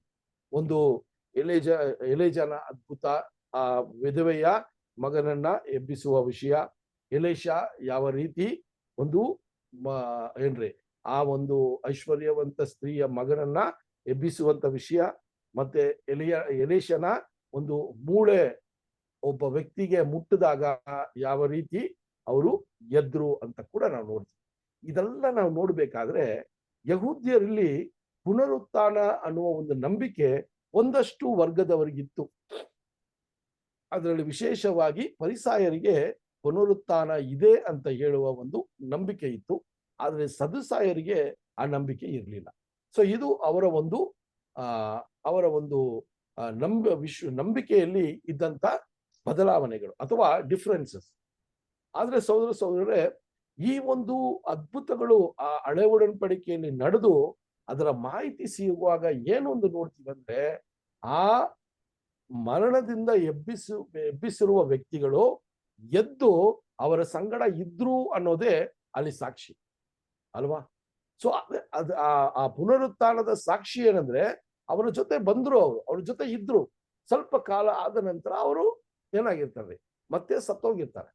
ಆದ್ರೆ ಇಲ್ಲಿ ನೀವು ಯಹೂದ್ಯರು ಏನ್ ನಂಬಿಲ್ಲ ಅಂದ್ರೆ, ನೀವು ಯೇಸು ಸ್ವಾಮಿನೇ ಮೆಸ್ಸಯ ಅಂತ ಹೇಳ್ತಾ ಇದ್ದೀರಾ, ನೀವು ಆತನನ್ನ ಸಾಯಿಸ್ಬಿಟ್ರಿ ಅಂತ ಹೇಳ್ತಾ ಇದ್ದೀರಾ, ಆದರೆ ಅವ್ರನ್ನ ಎಬ್ಬಿಸಿದ್ರು ಅಂತ ಕೂಡ ನೀವು ಹೇಳ್ತಾ ಇದ್ದೀರಾ. ಎಬ್ಬಿಸಿದ್ರೆ ನಮ್ಮ ಮಧ್ಯದಲ್ಲಿ ಅವ್ರು ಇರ್ಬೇಕಲ್ಲ ಅನ್ನುವ ಒಂದು ಪ್ರಶ್ನೆ ಇದ್ದಿರ್ಬೋದು. ಅದಕ್ಕೇನೆ ಸಹೋದರರೇ 31ನೇ ವಚನದಲ್ಲಿ ಅವ್ರು ಹೇಳ್ತಾರೆ ಏನು ಅಂದ್ರೆ, ಯೆರೂಸಲೇಮಿಂದ ಹಿಡಿದು ಗಲಿಲಾಯ ತನಕ ಅವರು ಅವರ ಭಕ್ತರಿಗೆ ಅವರಿಗೆ ಕಾಣಿಸ್ಕೊಂಡ್ರು ಅಂತ ಬರೀತಾರೆ. ಸೊ ಅದು ತುಂಬಾ ಮುಖ್ಯವಾದ ಒಂದು ಸಂದೇಶವಾಗಿದೆ. ಅವರು ಪುನರುತ್ಥಾನ ಆದ್ರು, ಆದರೆ ಅವರು ಏನ್ರಿ ಆ ಒಂದು ಮನುಷ್ಯನ ಶರೀರದಲ್ಲಿ ಅವರು ನಿಮ್ಮ ಮುಂದೆ ಇಲ್ಲದೆ ಇದ್ರು ಅವರು ಕಾಣಿಸ್ಕೊಂಡ್ರು. ಅವರು ದೇವರ ಒಂದು ಆತ್ಮದಿಂದ ಅವರು ಎಬ್ಬಿಸಲ್ಪಟ್ಟು ಆ ಆತ್ಮದಲ್ಲಿ ಅವರು ಈಗ ಇರೋದ್ರಿಂದ ಅವರು ಅಲ್ಲಲ್ಲಿ ಕಾಣಿಸ್ಕೊಂಡ್ರು ಅಂತೇಳಿ ಆ ಒಂದು ವಿಷಯವನ್ನ ತಿಳಿಸ್ತಾರೆ. ಏನಂತ ಹೇಳ್ತಾರೆ ಅಂದ್ರೆ, ಅವರು ಅನೇಕ ದಿವಸಗಳು ಅಲ್ವಾ, ಸೊ 40 ದಿನಗಳು ಅವರು ಅಲ್ಲಿ ಇರುವಂತ ಅಪೊಸ್ತಲರ ಜೊತೆ ಶಿಷ್ಯಂದರಿಗೆ ಅವರು ಕಾಣಿಸ್ಕೊಂಡ್ರು, ಅವರ ಜೊತೆ ಮಾತನಾಡಿದ್ರು, ಅವರ ಜೊತೆ ಊಟ ಮಾಡಿದ್ರು. ಇದೆಲ್ಲ ನಾವು ನೋಡುವಾಗ ಅದನ್ನೇ ಅಲ್ಲಿ ಯಹೂದ್ಯರಿಗೆ ವ್ಯಕ್ತಪಡಿಸ್ತಾರೆ ಸಹೋದರರೇ. ಸೊ ಆವಾಗ ಇಲ್ಲಿ ನೋಡುವಾಗ 32ನೇ ವಚನ ಓದಿ ಸಿಸ್ಟರ್. 32ನೇ ವಚನ. ದೇವರು ನಮ್ಮ ಪಿತೃಗಳಿಗೆ ಮಾಡಿದ ವಾಗ್ದಾನವನ್ನು ನಮ್ಮ ಮಕ್ಕಳಿಗೋಸ್ಕರ ನೆರವೇರಿಸದನೆಂಬ ಶುಭ ಸಮಾಚಾರವನ್ನು ನಾವು ನಿಮಗೆ ಸಾರುವವರಾಗಿದ್ದೇವೆ. ಆತನು ನೋಡ್ರಿ, ಯೇಸುವನ್ನು ಇದೇ ತುಂಬಾ ಮುಖ್ಯ ನೋಡ್ರಿ. ದೇವರು ನಮಗೆ ಮಾಡಿರುವಂತ ಅಂತ ಹೇಳ್ಬೇಕಾದ್ರೆ, ಯಹೂದ್ಯರಿಗೆ ಮಾಡಿರುವಂತ ವಾಗ್ದಾನಗಳು ಅದು ನೆರವೇರ್ತದೆ. ನಮ್ಮ ಮಕ್ಕಳಿಗೆ ಅವರು ಈ ವಾಗ್ದಾನಗಳು ಯಾವ ರೀತಿ ನೆರವೇರ್ತದೆ ಅಂದ್ರೆ, ನಾವು ಮಾಡಿದ ತಪ್ಪುಗಳು ಆ ಕಡೆ ಇದ್ರೂ ಕೂಡ ದೇವರು ಒಂದು ವಾಗ್ದಾನವನ್ನ ಮಾಡಿದ್ದಾರೆ, ಆತನ ಮೂಲಕನೇ ನಿಮಗೆ ಆಶೀರ್ವಾದಕ್ಕೂ ದೊರಕತ್ತೆ ಅನ್ನುವ ಒಂದು ಒಳ್ಳೆಯ ಸುದ್ದಿಯನ್ನ ನಿಮಗೆ ಹೇಳ್ತೀನಿ ಅಂತ ಹೇಳ್ತಾರೆ. ಸೊ ಯೇಸು ಸ್ವಾಮಿ ಮರಣವನ್ನ ಹೊಂದಿದ್ರು ಅಂದ್ರೆ ಅದೇ ಕೊನೆಯಲ್ಲ. ಅವರು ಪುನರುತ್ಥಾನ ಆಗಿ ಅವರೇ ನಿಮ್ಮನ್ನ ಬಿಡುಗಡೆ ಮಾಡ್ತಾರೆ, ಅವರೇ ನಿಮ್ಮನ್ನ ಕಾಪಾಡ್ತಾರೆ ಅನ್ನುವ ಒಂದು ವಿಷಯವನ್ನ ಅಲ್ಲಿ ತಿಳಿಸುವಂತದ್ದಾಗಿದೆ ಸಹೋದರರೇ. ಅದಕ್ಕೆ ನೀವು ನೋಡಿದ್ರೆ 33ರಿಂದ 35 ವಚನಗಳನ್ನ ಓದೋಣ. ಅಲ್ಲಿ ಅನೇಕ ಪ್ರವಾದನೆಗಳನ್ನ ಅಲ್ಲಿ ನಮಗೆ ಜ್ಞಾಪಕಿಸ್ತಾರೆ. 33ರಿಂದ 35 ವಚನಗಳು. ಆತನು ಯೇಸುವನ್ನು ಎಬ್ಬಿಸದರಲ್ಲಿ ನನಗೆ ನೀನು ಮಗನು, ನಾನೇ ಇವತ್ತು ನಿನ್ನನ್ನು ಪಡೆದಿದ್ದೇನೆಂದು 2ನೇ ಕೀರ್ತನೆಯಲ್ಲಿ ಬರೆದಿರುವ ಮಾತು ನೆರವೇರಿತು. ಇದಲ್ಲದೆ ದೇವರು ಯೇಸುವನ್ನು ಸತ್ತೊಳಗಿಂದ ಎಬ್ಬಿಸಿದ್ರಿಂದ ಆತನು ಇನ್ನೆಂದಿಗೂ ಕೊಳೆಯುವ ಅವಸ್ಥೆಗೆ ಸೇರತಕ್ಕವನಲ್ಲವೆಂಬುದರ ವಿಷಯದಲ್ಲಿ ದೇವರು ಹೇಳಿರುವುದೇನೆಂದರೆ, ದಾವೀದನಿಗೆ ಖಂಡಿತವಾಗಿ ವಾಗ್ದಾನ ಮಾಡಿದ ಕೃಪಾ ವರಗಳನ್ನು ನಿಮಗೆ ಕೊಡುತ್ತೇನೆ, ಅವು ನಂಬಿಕೆಯಾದವುಗಳೇ ಎಂಬುದೇ. ಅದಕ್ಕನುಸಾರವಾಗಿ ಆತನು ಸಾಕು ಬ್ರದರ್. ಸೊ ಇಲ್ಲಿ ನಾವು ನೋಡುವಾಗ ಇಲ್ಲಿ ಅನೇಕ ಪ್ರವಾದನೆಗಳನ್ನ ಇಲ್ಲಿ ಮುಂದಿಡ್ತಾರೆ. ಯಾಕಂದ್ರೆ ಯಹೂದ್ಯರಿಗೆ ಇವರು ಹೇಳುವ ಮಾತುಗಳು ನಮ್ಮ ನಂಬಿಕೆಗೆ ಅನುಸಾರವಾಗಿದೆಯಾ, ನಾವು ಇಷ್ಟು ವರ್ಷಗಳು ನಮ್ಮ ಪಿತೃಗಳು ಯಾವ ರೀತಿ ದೇವರಿಂದ ನಡೆಸಲ್ಪಟ್ಟು ಈಗ ನಾವು ಯಹೂದ್ಯರಾಗಿ ದೇವರಿಗೆ ಮೀಸಲಾಗಿರುವ ಜನವಾಗಿದ್ದೀವಿ, ನಮ್ಮ ನಂಬಿಕೆಗೂ ಇವ್ರು ಹೇಳುವಂತ ವಿಷಯಗಳು ಸರಿಯಾದದ್ದ ಅಂತ ನೋಡ್ಬೇಕಾದ್ರೆ ಅದನ್ನ ಸಾಬೀತುಪಡಿಸೋದಕ್ಕೆ ಇವರು ಏನ್ರಿ ಹಳೆ ಒಡಂಬಡಿಕೆಯಿಂದ ಕೀರ್ತನೆಯಿಂದ ಅನೇಕ ಪ್ರವಾದನೆ ವಚನಗಳನ್ನ ಅವ್ರ ಮುಂದೆ ಇಡುವಂತದ್ದಾಗಿದೆ ಸಹೋದರರೇ. ಸೊ ಈಗ ನಾವು ನೋಡುವಾಗ ದೇವರು ಆತನನ್ನ ಎಬ್ಬಿಸುವ ಕಾರಣ ಏನು ಅಂದ್ರೆ, ಆತನು ದೇವರ ಮಗನಾಗಿದ್ದಾನೆ. ಇದು ತುಂಬಾ ಮುಖ್ಯ. ಅಲ್ಲಿ ವಚನಗಳು ದಾವೀದನಿಗೆ ದೇವರು ವಾಗ್ದಾನ ಮಾಡುವಾಗ, ನಿನ್ನ ಮೂಲಕ ಅಲ್ಲಿ ಒಂದು ಸಂತಾನವನ್ನ ನಾನು ತಯಾರಿಸ್ತೀನಿ ಅಂತ ಹೇಳುವಾಗ, ಒಂದು ರಕ್ಷಕನನ್ನ ನಿನ್ನ ಮೂಲಕ ನಾನು ಕೊಡ್ತೀನಿ ಅಂತ ಹೇಳುವಾಗ, ಆ ರಕ್ಷಕನು ದೇವರ ಮಗನು ಅಂತ ಇಲ್ಲಿ ಯಹೂದ್ಯರಿಗೆ ಫಸ್ಟ್ ಏನ್ ಮಾಡ್ತಾ ಇದ್ದಾರೆ, ಅದನ್ನ ತಿಳಿಸ್ತಾ ಇದ್ದಾರೆ. ಈ ಒಂದು ಸತ್ಯವನ್ನೇ ಯೇಸು ಕ್ರಿಸ್ತನು ಅಲ್ಲಿ ಅವರು ಆ ಒಂದು ಏನ್ರಿ ಒಂದು ಅಲ್ಲಿ ಅವ್ರನ್ನ ಪ್ರಶ್ನೆ ಹಾಕುವಾಗ ಅಲ್ಲಿ ಅವ್ರು ಹೇಳೋದನ್ನೇ ಅಲ್ಲಿ ಹೇಳೋ ವಿಷಯ ಏನಂದ್ರೆ, ಸತ್ಯವನ್ನೇ ಹೇಳ್ತಾರೆ, ನಾನು ದೇವರ ಮಗನು ಅಂತ. ಆ ಒಂದು ವಿಷಯಕ್ಕೋಸ್ಕರನೇ ಅವರು ಆತನ ವಿರುದ್ಧವಾಗಿ ಸಾಕ್ಷಿಗಳನ್ನ ಉಂಟು ಮಾಡಿ ದೇವರ ವಿರುದ್ಧವಾಗಿ ಈತನು ಮಾತಾಡ್ತಾ ಇದ್ದಾನೆ ಅಂತೇಳಿ ಆತನ ಶಿಲುಬೆಗೆ ಹಾಕ್ತಾರೆ. ಆದ್ರೆ ಇಲ್ಲಿ ಪೌಲನು ಮತ್ತೆ ಆ ವಿಷಯವನ್ನ ತಿಳಿಸ್ತಾ ಇದ್ದಾರೆ. ಏನು ಅಂದ್ರೆ ಕೀರ್ತನೆ 2ನೇ ಅಧ್ಯಾಯ 7ನೇ ವಚನದಲ್ಲಿ ಬರೆದಿರುವ ಒಂದು ಪ್ರವಾದನೆಯ ವಿಷಯವನ್ನ ಈಗ ಅಲ್ಲಿರುವಂತ ಯಹೂದ್ಯರಿಗೆ ಅದನ್ನ ತಿಳಿಸ್ತಾರೆ. ಅದನ್ನ ಓದೋಣ. ಕೀರ್ತನೆ 2ನೇ ಅಧ್ಯಾಯ 7ನೇ ವಚನ. ನಾನು ಯೆಹೋವನ ಆಜ್ಞೆಯನ್ನು ತಿಳಿಸುತ್ತೇನೆ, ಕೇಳಿರಿ. ಆತನು ನನಗೆ ನೀನು ಮಗನು, ನಾನೇ ಇವತ್ತು ನಿನ್ನನ್ನು ಪಡೆದಿದ್ದೇನೆ. ನೋಡ್ರಿ, ಈ ಒಂದು ಕೀರ್ತನೆ ಗ್ರಂಥವನ್ನೇ ಇಲ್ಲಿ ಅಪೊಸ್ತಲ ಪೌಲ್ ಏನ್ ಮಾಡ್ತಾ ಇದ್ದಾರೆ, ಅಲ್ಲಿ ಯಹೂದ್ಯರಿಗೆ ಯೇಸು ಸ್ವಾಮಿ ದೇವರ ಮಗನು ಅಂತ ತಿಳಿಸ್ತಾ ಇದ್ದಾರೆ. ಅದು ಮಾತ್ರವಲ್ಲ ಸಹೋದರರೇ, ಈಗ ಅಲ್ಲಿ ಏನ್ ನೋಡ್ತೀವಿ ಅಂದ್ರೆ ಒಂದು ವೇಳೆ ದಾವೀದನು ಯೇಸು ತಂದೆಯಾದ ದೇವರ ಮಗನಾಗಿದ್ರೆ ಅವನೇನಾಗಿರ್ಬೇಕ್ರಿ, ಆತನು ಏನ್ರಿ ನಾಶವಾಗಬಾರ್ದು. ಅದನ್ನ ಈಗ ಸ್ಪಷ್ಟಪಡ್ತಾರೆ ನೋಡ್ರಿ. 34ನೇ ವಚನದಲ್ಲಿ ಈ ವಿಷಯವನ್ನ ತಿಳಿಸ್ತಾರೆ ನೋಡ್ರಿ. ಯೆಶಾಯ 55ನೇ ಅಧ್ಯಾಯ 3ನೇ ವಚನವನ್ನ ಓದೋಣ.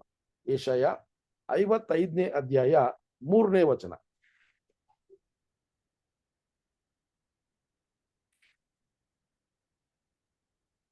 ಕಿವಿಯನ್ನು ಇತ್ತ ತಿರುಗಿಸಿರಿ, ನನ್ನ ಬಳಿಗೆ ಬನ್ನಿರಿ, ಆಲಿಸಿದರೆ ಬದುಕಿ ಬಾಳುವಿರಿ. ದಾವೀದನಿಗೆ ಖಂಡಿತವಾಗಿ ವಾಗ್ದಾನ ಮಾಡಿದ ಕೃಪಾವರಗಳನ್ನು ನಿಮಗೆ ಕೊಡುತ್ತೇನೆಂಬ ಶಾಶ್ವತವಾದ ಒಡಂಬಡಿಕೆಯನ್ನು ನಿಮ್ಮೊಂದಿಗೆ ಮಾಡಿಕೊಳ್ಳುವೆನು. ನೋಡ್ರಿ, ಈ ವಚನಗಳನ್ನ ಈಗ ಪೌಲ್ ಏನ್ ಮಾಡ್ತಾ ಇದ್ದಾರೆ, ಈ ಒಂದು ಸಮಯಕ್ಕೆ ತುಂಬಾ ಮುಖ್ಯವಾಗಿರುವ ಒಂದು ವಚನಗಳು. ದಾವೀದನ ಮೂಲಕ ದೇವರು ಒಂದು ರಕ್ಷಕನನ್ನ ಕೊಡ್ತೀನಿ ಅಂತ ಹೇಳಿದ್ರಲ್ಲ, ಅದನ್ನ ಈಗ ಏನ್ರಿ ಯಹೂದ್ಯರಿಗೆ ಅದನ್ನ ಪ್ರೂವ್ ಮಾಡ್ತಾ ಇದ್ದಾರೆ. ಫಸ್ಟ್ ಏನ್ ಪ್ರೂವ್ ಮಾಡ್ತಾರೆ ಅಂದ್ರೆ, ಈ ಒಂದು ರಕ್ಷಕನಾಗಿರುವ ಯೇಸು ಕ್ರಿಸ್ತನು ದೇವರ ಮಗನು ಅಂತ ಅಲ್ಲಿ ಪ್ರವಾದನೆ ಗ್ರಂಥದಲ್ಲಿ ಬರೆಯಲ್ಪಟ್ಟಿದೆ ಅಂತ ಹೇಳ್ತಾರೆ. ಎರಡನೇ ವಿಷಯ ಏನು ಅಂತ ನೋಡ್ಬೇಕಾದ್ರೆ ಸಹೋದರರೇ, ಅಲ್ಲಿ ನಾವು ನೋಡುವಾಗ ಅಲ್ಲಿ ದೇವರು ಯೇಸು ಕ್ರಿಸ್ತನನ್ನ ಅಲ್ಲಿ ಆತನು ಕೊಳುತೋಗಕ್ಕೆ, ಆತನು ನಾಶವಾಗಕ್ಕೆ ಬಿಟ್ಟಿಲ್ಲ ಅಂತ ಹೇಳ್ತಾರೆ. ಯಾಕೆ ಅಂದ್ರೆ ತಂದೆಯ ದೇವರು ಪ್ರವಾದನೆಯಲ್ಲಿ ಹೇಳಿದ್ದಾರೆ, ಅಲ್ಲಿ ದಾವೀದನಿಗೆ ನಾವು ಮಾಡಿದಂತ ವಾಗ್ದಾನಗಳು ಎಲ್ಲಾನು ಶಾಶ್ವತವಾದ ವಾಗ್ದಾನಗಳು ಅಂತ ಹೇಳುವಂತದ್ದಾಗಿದೆ ಸಹೋದರರೇ. ಸೊ ಅದಾದ ನಂತರ ಇನ್ನ 1-2 ಪ್ರವಾದನೆ ವಿಷಯಗಳನ್ನ ಅಲ್ಲಿ ಯಹೂದ್ಯರಿಗೆ ತಿಳಿಸ್ತಾರೆ ನೋಡ್ರಿ.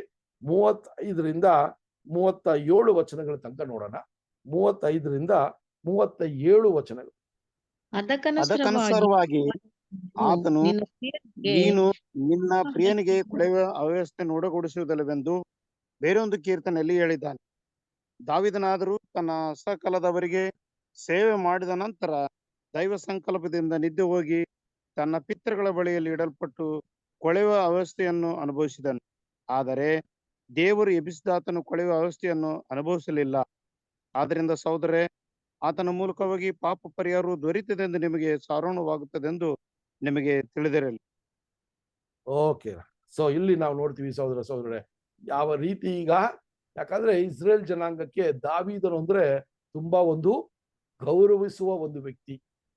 ಸೊ ಅಲ್ಲಿ ದಾವೀದನಿಗೆ ಈ ವಿಷಯಗಳು ಹೇಳಿದ್ದಾರೆ ಅಂದ್ರೆ, ಅಲ್ಲಿ ದಾವೀದನು ಆ ಒಂದು ಕೊಳತು ಹೋಗುವ ಒಂದು ಪರಿಸ್ಥಿತಿಗೆ ಬರಲ್ಲ ಅಂತ ಹೇಳಿದ್ರೆ ಅದು ಬಂದು ದಾವೀದನಿಗೆಲ್ಲ, ದಾವೀದನ ಸಂತಾನದಿಂದ ಬರುವಂತ ಯೇಸು ಕ್ರಿಸ್ತನಿಗೆ ಅದು ಕೇಳಲ್ಪಟ್ಟಿದೆ ಅಂತ ಅಲ್ಲಿ ಸಾಬೀತುಪಡಿಸ್ತಾರೆ. ಯಾಕೆ ಅಂತ ನೋಡ್ಬೇಕಾದ್ರೆ ಸಹೋದರರೇ, ಇನ್ನೊಂದು ಕೀರ್ತನೆ ಗ್ರಂಥದಲ್ಲಿ ಏನ್ ಬರೆದಿದ್ದಾರೆ ಅಂತ ನೋಡ್ಬೇಕಾದ್ರೆ ಕೀರ್ತನೆ 16ನೇ ಅಧ್ಯಾಯ 10ನೇ ವಚನ ನೋಡೋಣ. ಕೀರ್ತನೆ 16ನೇ ಅಧ್ಯಾಯ 10ನೇ ವಚನ.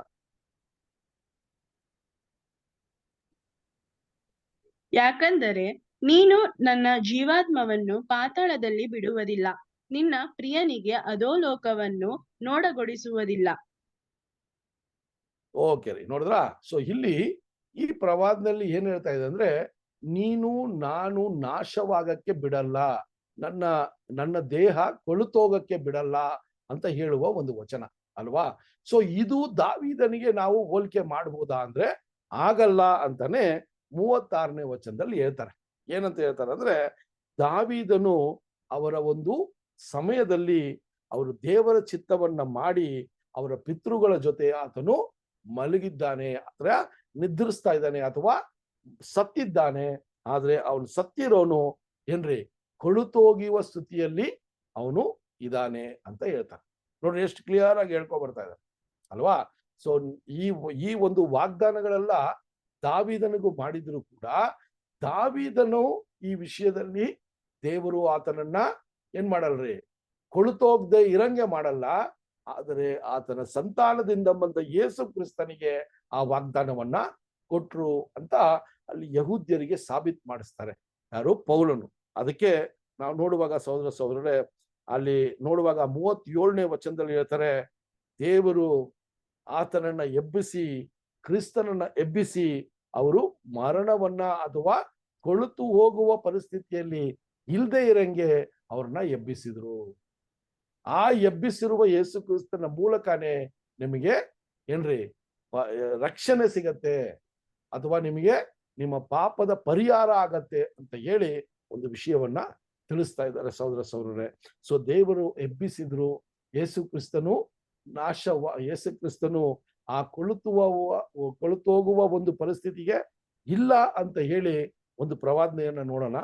ಕೀರ್ತನೆ 118, 17, 18 ವಚನಗಳು. ಕೀರ್ತನೆ 118ನೇ ಅಧ್ಯಾಯ 17 ಮತ್ತು 18 ವಚನಗಳು.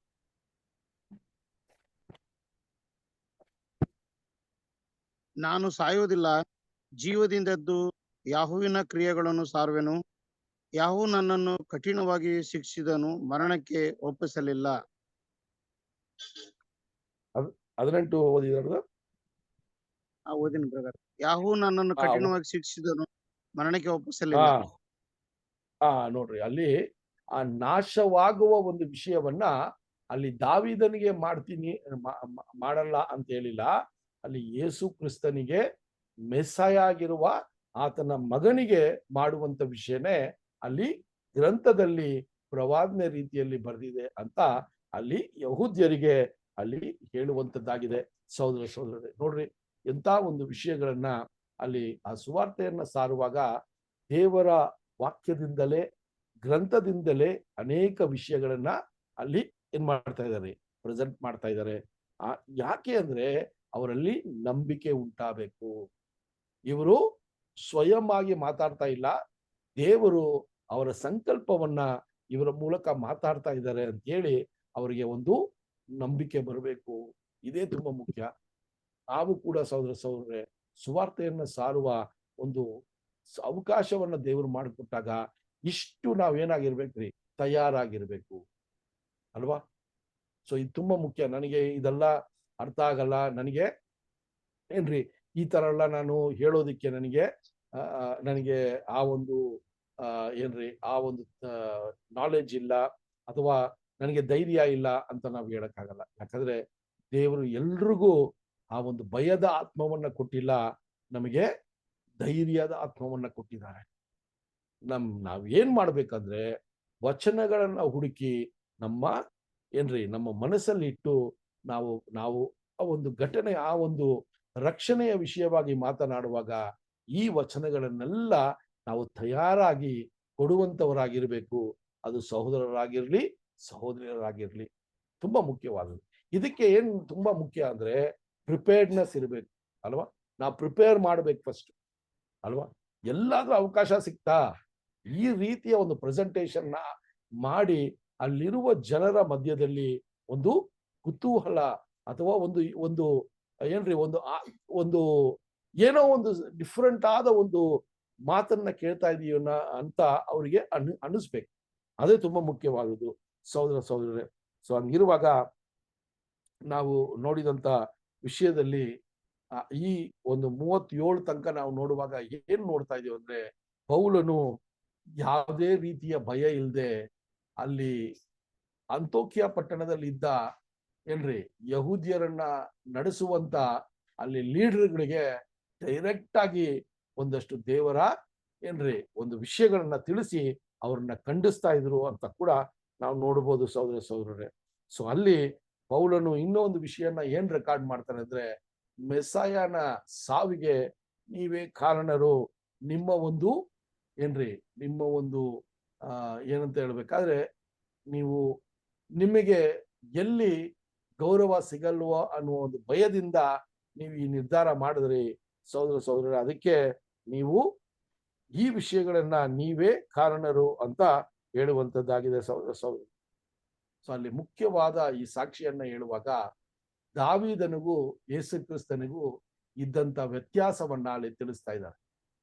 ಯಹೂದ್ಯರು ಈ ಒಂದು ಪ್ರವಾದನೆ ಮಾತುಗಳನ್ನ ದಾವೀದನಿಗೆ ಹೋಲಿಕೆ ಮಾಡಿರ್ಬೋದು ಅಲ್ವಾ. ದಾವೀದನು ಈ ರೀತಿಯ ಒಂದು ಮರಣವನ್ನ ಹೊಂದದೇ ಇರ್ಬೋದು ಅಂತ ಅಲ್ಲಿ ಹೇಳಲ್ಪಟ್ಟಿದೆ. ಆದರೆ ಪೌಲನು ಆ ಒಂದು ವಿಷಯವನ್ನ ಈಗ ಸ್ಪಷ್ಟಪಡಿಸ್ತಾರೆ.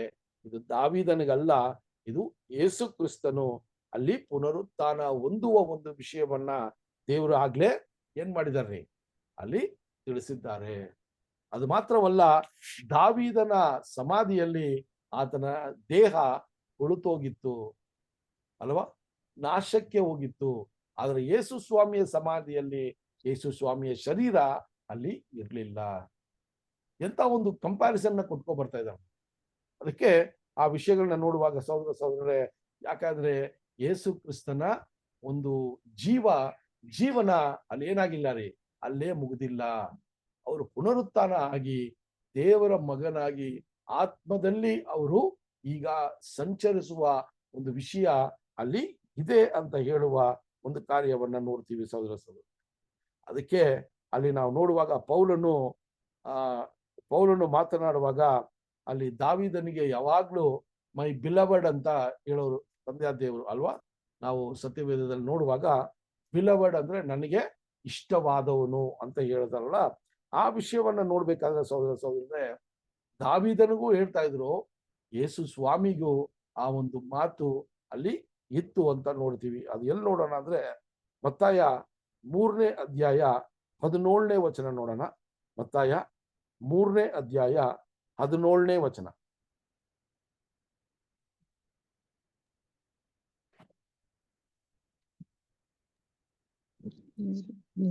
ಈಗ ಈತನು ಪ್ರಿಯನಾಗಿರುವ ನನ್ನ ಮಗನು, ಈತನನ್ನು ನಾನು ಮೆಚ್ಚಿದ್ದೇನೆ ಎಂದು ಆಕಾಶವಾಣಿಯಾಯಿತು.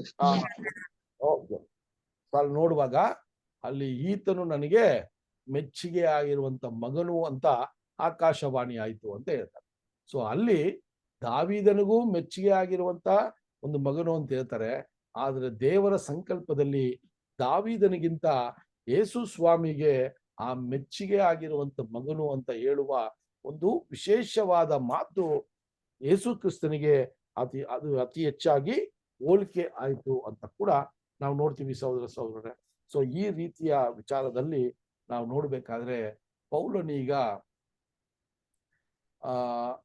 ದೇವರ ಧರ್ಮಶಾಸ್ತ್ರದಲ್ಲಿ, ದೇವರ ಪಿತೃಗಳ ವಿಷಯದಲ್ಲಿ, ಇಸ್ರೇಲರ ಪಿತೃಗಳಿರುವ ವಿಷಯದಲ್ಲಿ ಇದರಲ್ಲೆಲ್ಲ ಅತಿ ಹೆಚ್ಚಾದ ಮಾಹಿತಿ ಪಡೆದವನಾಗಿರೋದ್ರಿಂದ ಈ ಒಂದು ಸುವಾರ್ತೆಯನ್ನ ಇಷ್ಟು ಸ್ಪಷ್ಟವಾಗಿ ಅರ್ಥ ಮಾಡುವ ರೀತಿಯಲ್ಲಿ ಅಲ್ಲಿ ಯಹೂದ್ಯರು ಏನ್ ಮಾಡಿದಾರೆ, ಪ್ರೆಸೆಂಟ್ ಮಾಡಿದಾರೆ ಅಲ್ವಾ.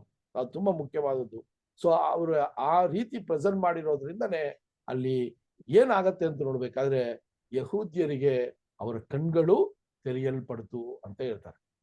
ಮೀನ್ಸ್ ಅವರ ಬುದ್ಧಿ ಅಲ್ಲಿ ಏನಾಯ್ತ್ರಿ, ಅವರು ಇಷ್ಟು ದಿನ ಬೇರೆ ಯಾವುದೋ ರೀತಿಯಲ್ಲಿ ಅರ್ಥ ಮಾಡ್ಕೊಂಡಿದ್ರು. ಮೆಸ್ಸಯ್ಯನು ಯಾವ ರೀತಿ ಬಂದು ಯಾವ ರೀತಿ ಜನರಿಂದ ಕೊಲ್ಲಲ್ಪಡ್ತಾನೆ, ಯಾವ ರೀತಿ ಪುನರುತ್ಥಾನ ಆಗ್ತಾನೆ ಅನ್ನೋದನ್ನ ಸತ್ಯವೇದದಲ್ಲಿ ಬರೆಯಲ್ಪಟ್ಟಿದ್ರು ಕೂಡ ಅದರ ವಿಷಯ ಅವ್ರಿಗೆ ಇನ್ನ ಸ್ಪಷ್ಟವಾಗಿ ಅದು ಏನಾಗಿತ್ರಿ, ಮರೆಯಲ್ಪಟ್ಟಿತ್ತು, ಅದು ಮರೆಯಾಗಿತ್ತು ಅಂತ ಕೂಡ ನಾವು ಹೇಳ್ಬೋದು ಸಹೋದರರೇ. ಸೊ ಆ ರೀತಿಯಲ್ಲಿ ನಾವು ನೋಡ್ಬೇಕಾದ್ರೆ ಪೌಲನ ವಿಷಯವನ್ನ ಕಳೆದ ಬಾರಿ ಕೂಡ ನೋಡಿದ್ವಿ. ಪೌಲನು ಆ ಒಂದು ದೇವರ ವಾಕ್ಯವು ಅವರ ಒಂದು ಸಂಕಲ್ಪದಲ್ಲಿ ತುಂಬಾ ಶ್ರೇಷ್ಠನಾಗಿದ್ರು ಕೂಡ ಅವರು ಆಚೆ ನೋಡೋದಿಕ್ಕೆ ತುಂಬಾ ವೀಕ್ ಆಗಿದ್ರು ಅಂತ ಬರೀತಾರೆ ಅಲ್ವಾ. ಯಾಕೆ ಅಂತ ನೋಡ್ಬೇಕಾದ್ರೆ ಸಹೋದರರೇ, ಅವರು ತುಂಬಾ ಬಲಹೀನತೆಯಲ್ಲಿದ್ರು. ಅದು ಮಾತ್ರವಲ್ಲ, ಅವರ ಕಣ್ಗಳು ಕೂಡ ಯಾವಾಗ ಅದು ದೇವರ ಯೇಸು ಸ್ವಾಮಿಯನ್ನ ನೋಡುವಾಗ ಆ ಕಣ್ಗಳು ಯಾವಾಗ ಆ ಒಂದು ದೃಷ್ಟಿಯನ್ನ ಕಳ್ಕೊಂಡ್ರೋ ಆ ದೃಷ್ಟಿ ಮತ್ತೆ 100% ಏನಾಗಿಲ್ಲ ರೀ, ಹಿಂದಿರುಗಿಲ್ಲ. ಅದಕ್ಕೋಸ್ಕರನೇ ಅಲ್ಲಿ ಅಷ್ಟು ಒಂದು ವಿಷಯಗಳಿದ್ರು. ಆದ್ರೆ ಆತನ ಬಾಯಿಯಿಂದ ಬರುವಂತ ವಾಕ್ಯಗಳು ಅಷ್ಟು ಪವರ್ಫುಲ್ ಆಗಿತ್ತು, ಅಷ್ಟು ಎನರ್ಜೆಟಿಕ್ ಆಗಿತ್ತು ಅಂತ ಬರೀತಾರೆ ಸಹೋದರರೇ. ಸೊ ಆ ರೀತಿಯ ವಿಚಾರಗಳನ್ನ ನೋಡುವಾಗ ಅಪೋಸ್ತಲ ಯಾವ ರೀತಿ ಈ ವಿಷಯಗಳನ್ನ ತಿಳಿಸಿರ್ಬೋದು. ಸೊ ಇಷ್ಟು ವಿಷಯಗಳನ್ನ ಯೇಸು ಸ್ವಾಮಿಯ ಬಗ್ಗೆ ತಿಳಿಸಿ, ಅವರು ಪುನರುತ್ಥಾನ ಆಗಿದ್ದಾರೆ, ಅವರೇ ನಿಮ್ಮ ಪಾಪಗಳನ್ನ ಪರಿಹಾರ ಮಾಡಬಹುದು ಅಂತ ಈಗ ಒಂದು ವಿಷಯವನ್ನ ತಿಳಿಸ್ತಾ ಇದ್ದಾರೆ. ಇದು 13ನೇ ಅಧ್ಯಾಯ 38ರಿಂದ 41 ವಚನಗಳ ತನಕ ನೋಡೋಣ. ಅಪೊಸ್ತಲರ ಕಾರ್ಯಗಳು 13ನೇ ಅಧ್ಯಾಯ 39ರಿಂದ 41 ವಚನಗಳು. ಆದದರಿಂದ ಸಹೋದರರೇ, ಆತನ ಮೂಲಕವಾಗಿ ಪಾಪ ಪರಿಹಾರವು ದೊರೆತದೆಂಬು ನಿಮಗೆ ಸಾರಣವಾಗುತ್ತದೆಂದು ನಿಮಗೆ ತಿಳಿದಿರಲಿ. ಮೋಶೆ ಧರ್ಮಶಾಸ್ತ್ರದ ಮೂಲಕ ನೀವು ಬಿಡುಗಡೆ ಹೊಂದಲಾಗದ ಎಲ್ಲಾ ಪಾಪಗಳಿಂದ ನಂಬುವವರೆಲ್ಲರೂ ಆತನ ಮೂಲಕವಾಗಿ ಬಿಡುಗಡೆ ಹೊಂದಿ ನೀತಿವಂತರೆನ್ನಿಸಿಕೊಳ್ಳುತ್ತಾರೆ. ಹೀಗಿರಲಾಗಿ ಪ್ರವಾದಿಗಳ ಗ್ರಂಥದಲ್ಲಿ ಹೇಳಿರುವುದು ನಿಮಗೆ ಸಂಭವಿಸಿದಂತೆ ನೋಡಿಕೊಳ್ಳಿರಿ. ಅದೇನೆಂದರೆ, ಕೆಲ ತಿರಸ್ಕಾರ ಮಾಡುವವರೇ, ಆಶ್ಚರ್ಯಪಡಬೇಡಿರಿ, ನಾಶವಾಗಿ ಹೋಗಿರಿ. ನಿಮ್ಮ ಕಾಲದಲ್ಲಿ ನಾನು ಒಂದು ಕಾರ್ಯವನ್ನು ಮಾಡುವೆನು. ಆ ಕಾರ್ಯವನ್ನು ಒಬ್ಬನು ನಿಮಗೆ ವಿವರಿಸಿದರೂ ನೀವು ಅದನ್ನು ಎಷ್ಟು ಮಾತ್ರಕ್ಕೂ ನಂಬುವುದಿಲ್ಲ ಎಂಬುದು ಎಂದು ಹೇಳಿದನು. ಓ ಸಹೋದರ ನೋಡ್ರಿ, ಆ ಒಂದು ಸುವಾರ್ತೆಯನ್ನ ಸಾರುವಾಗ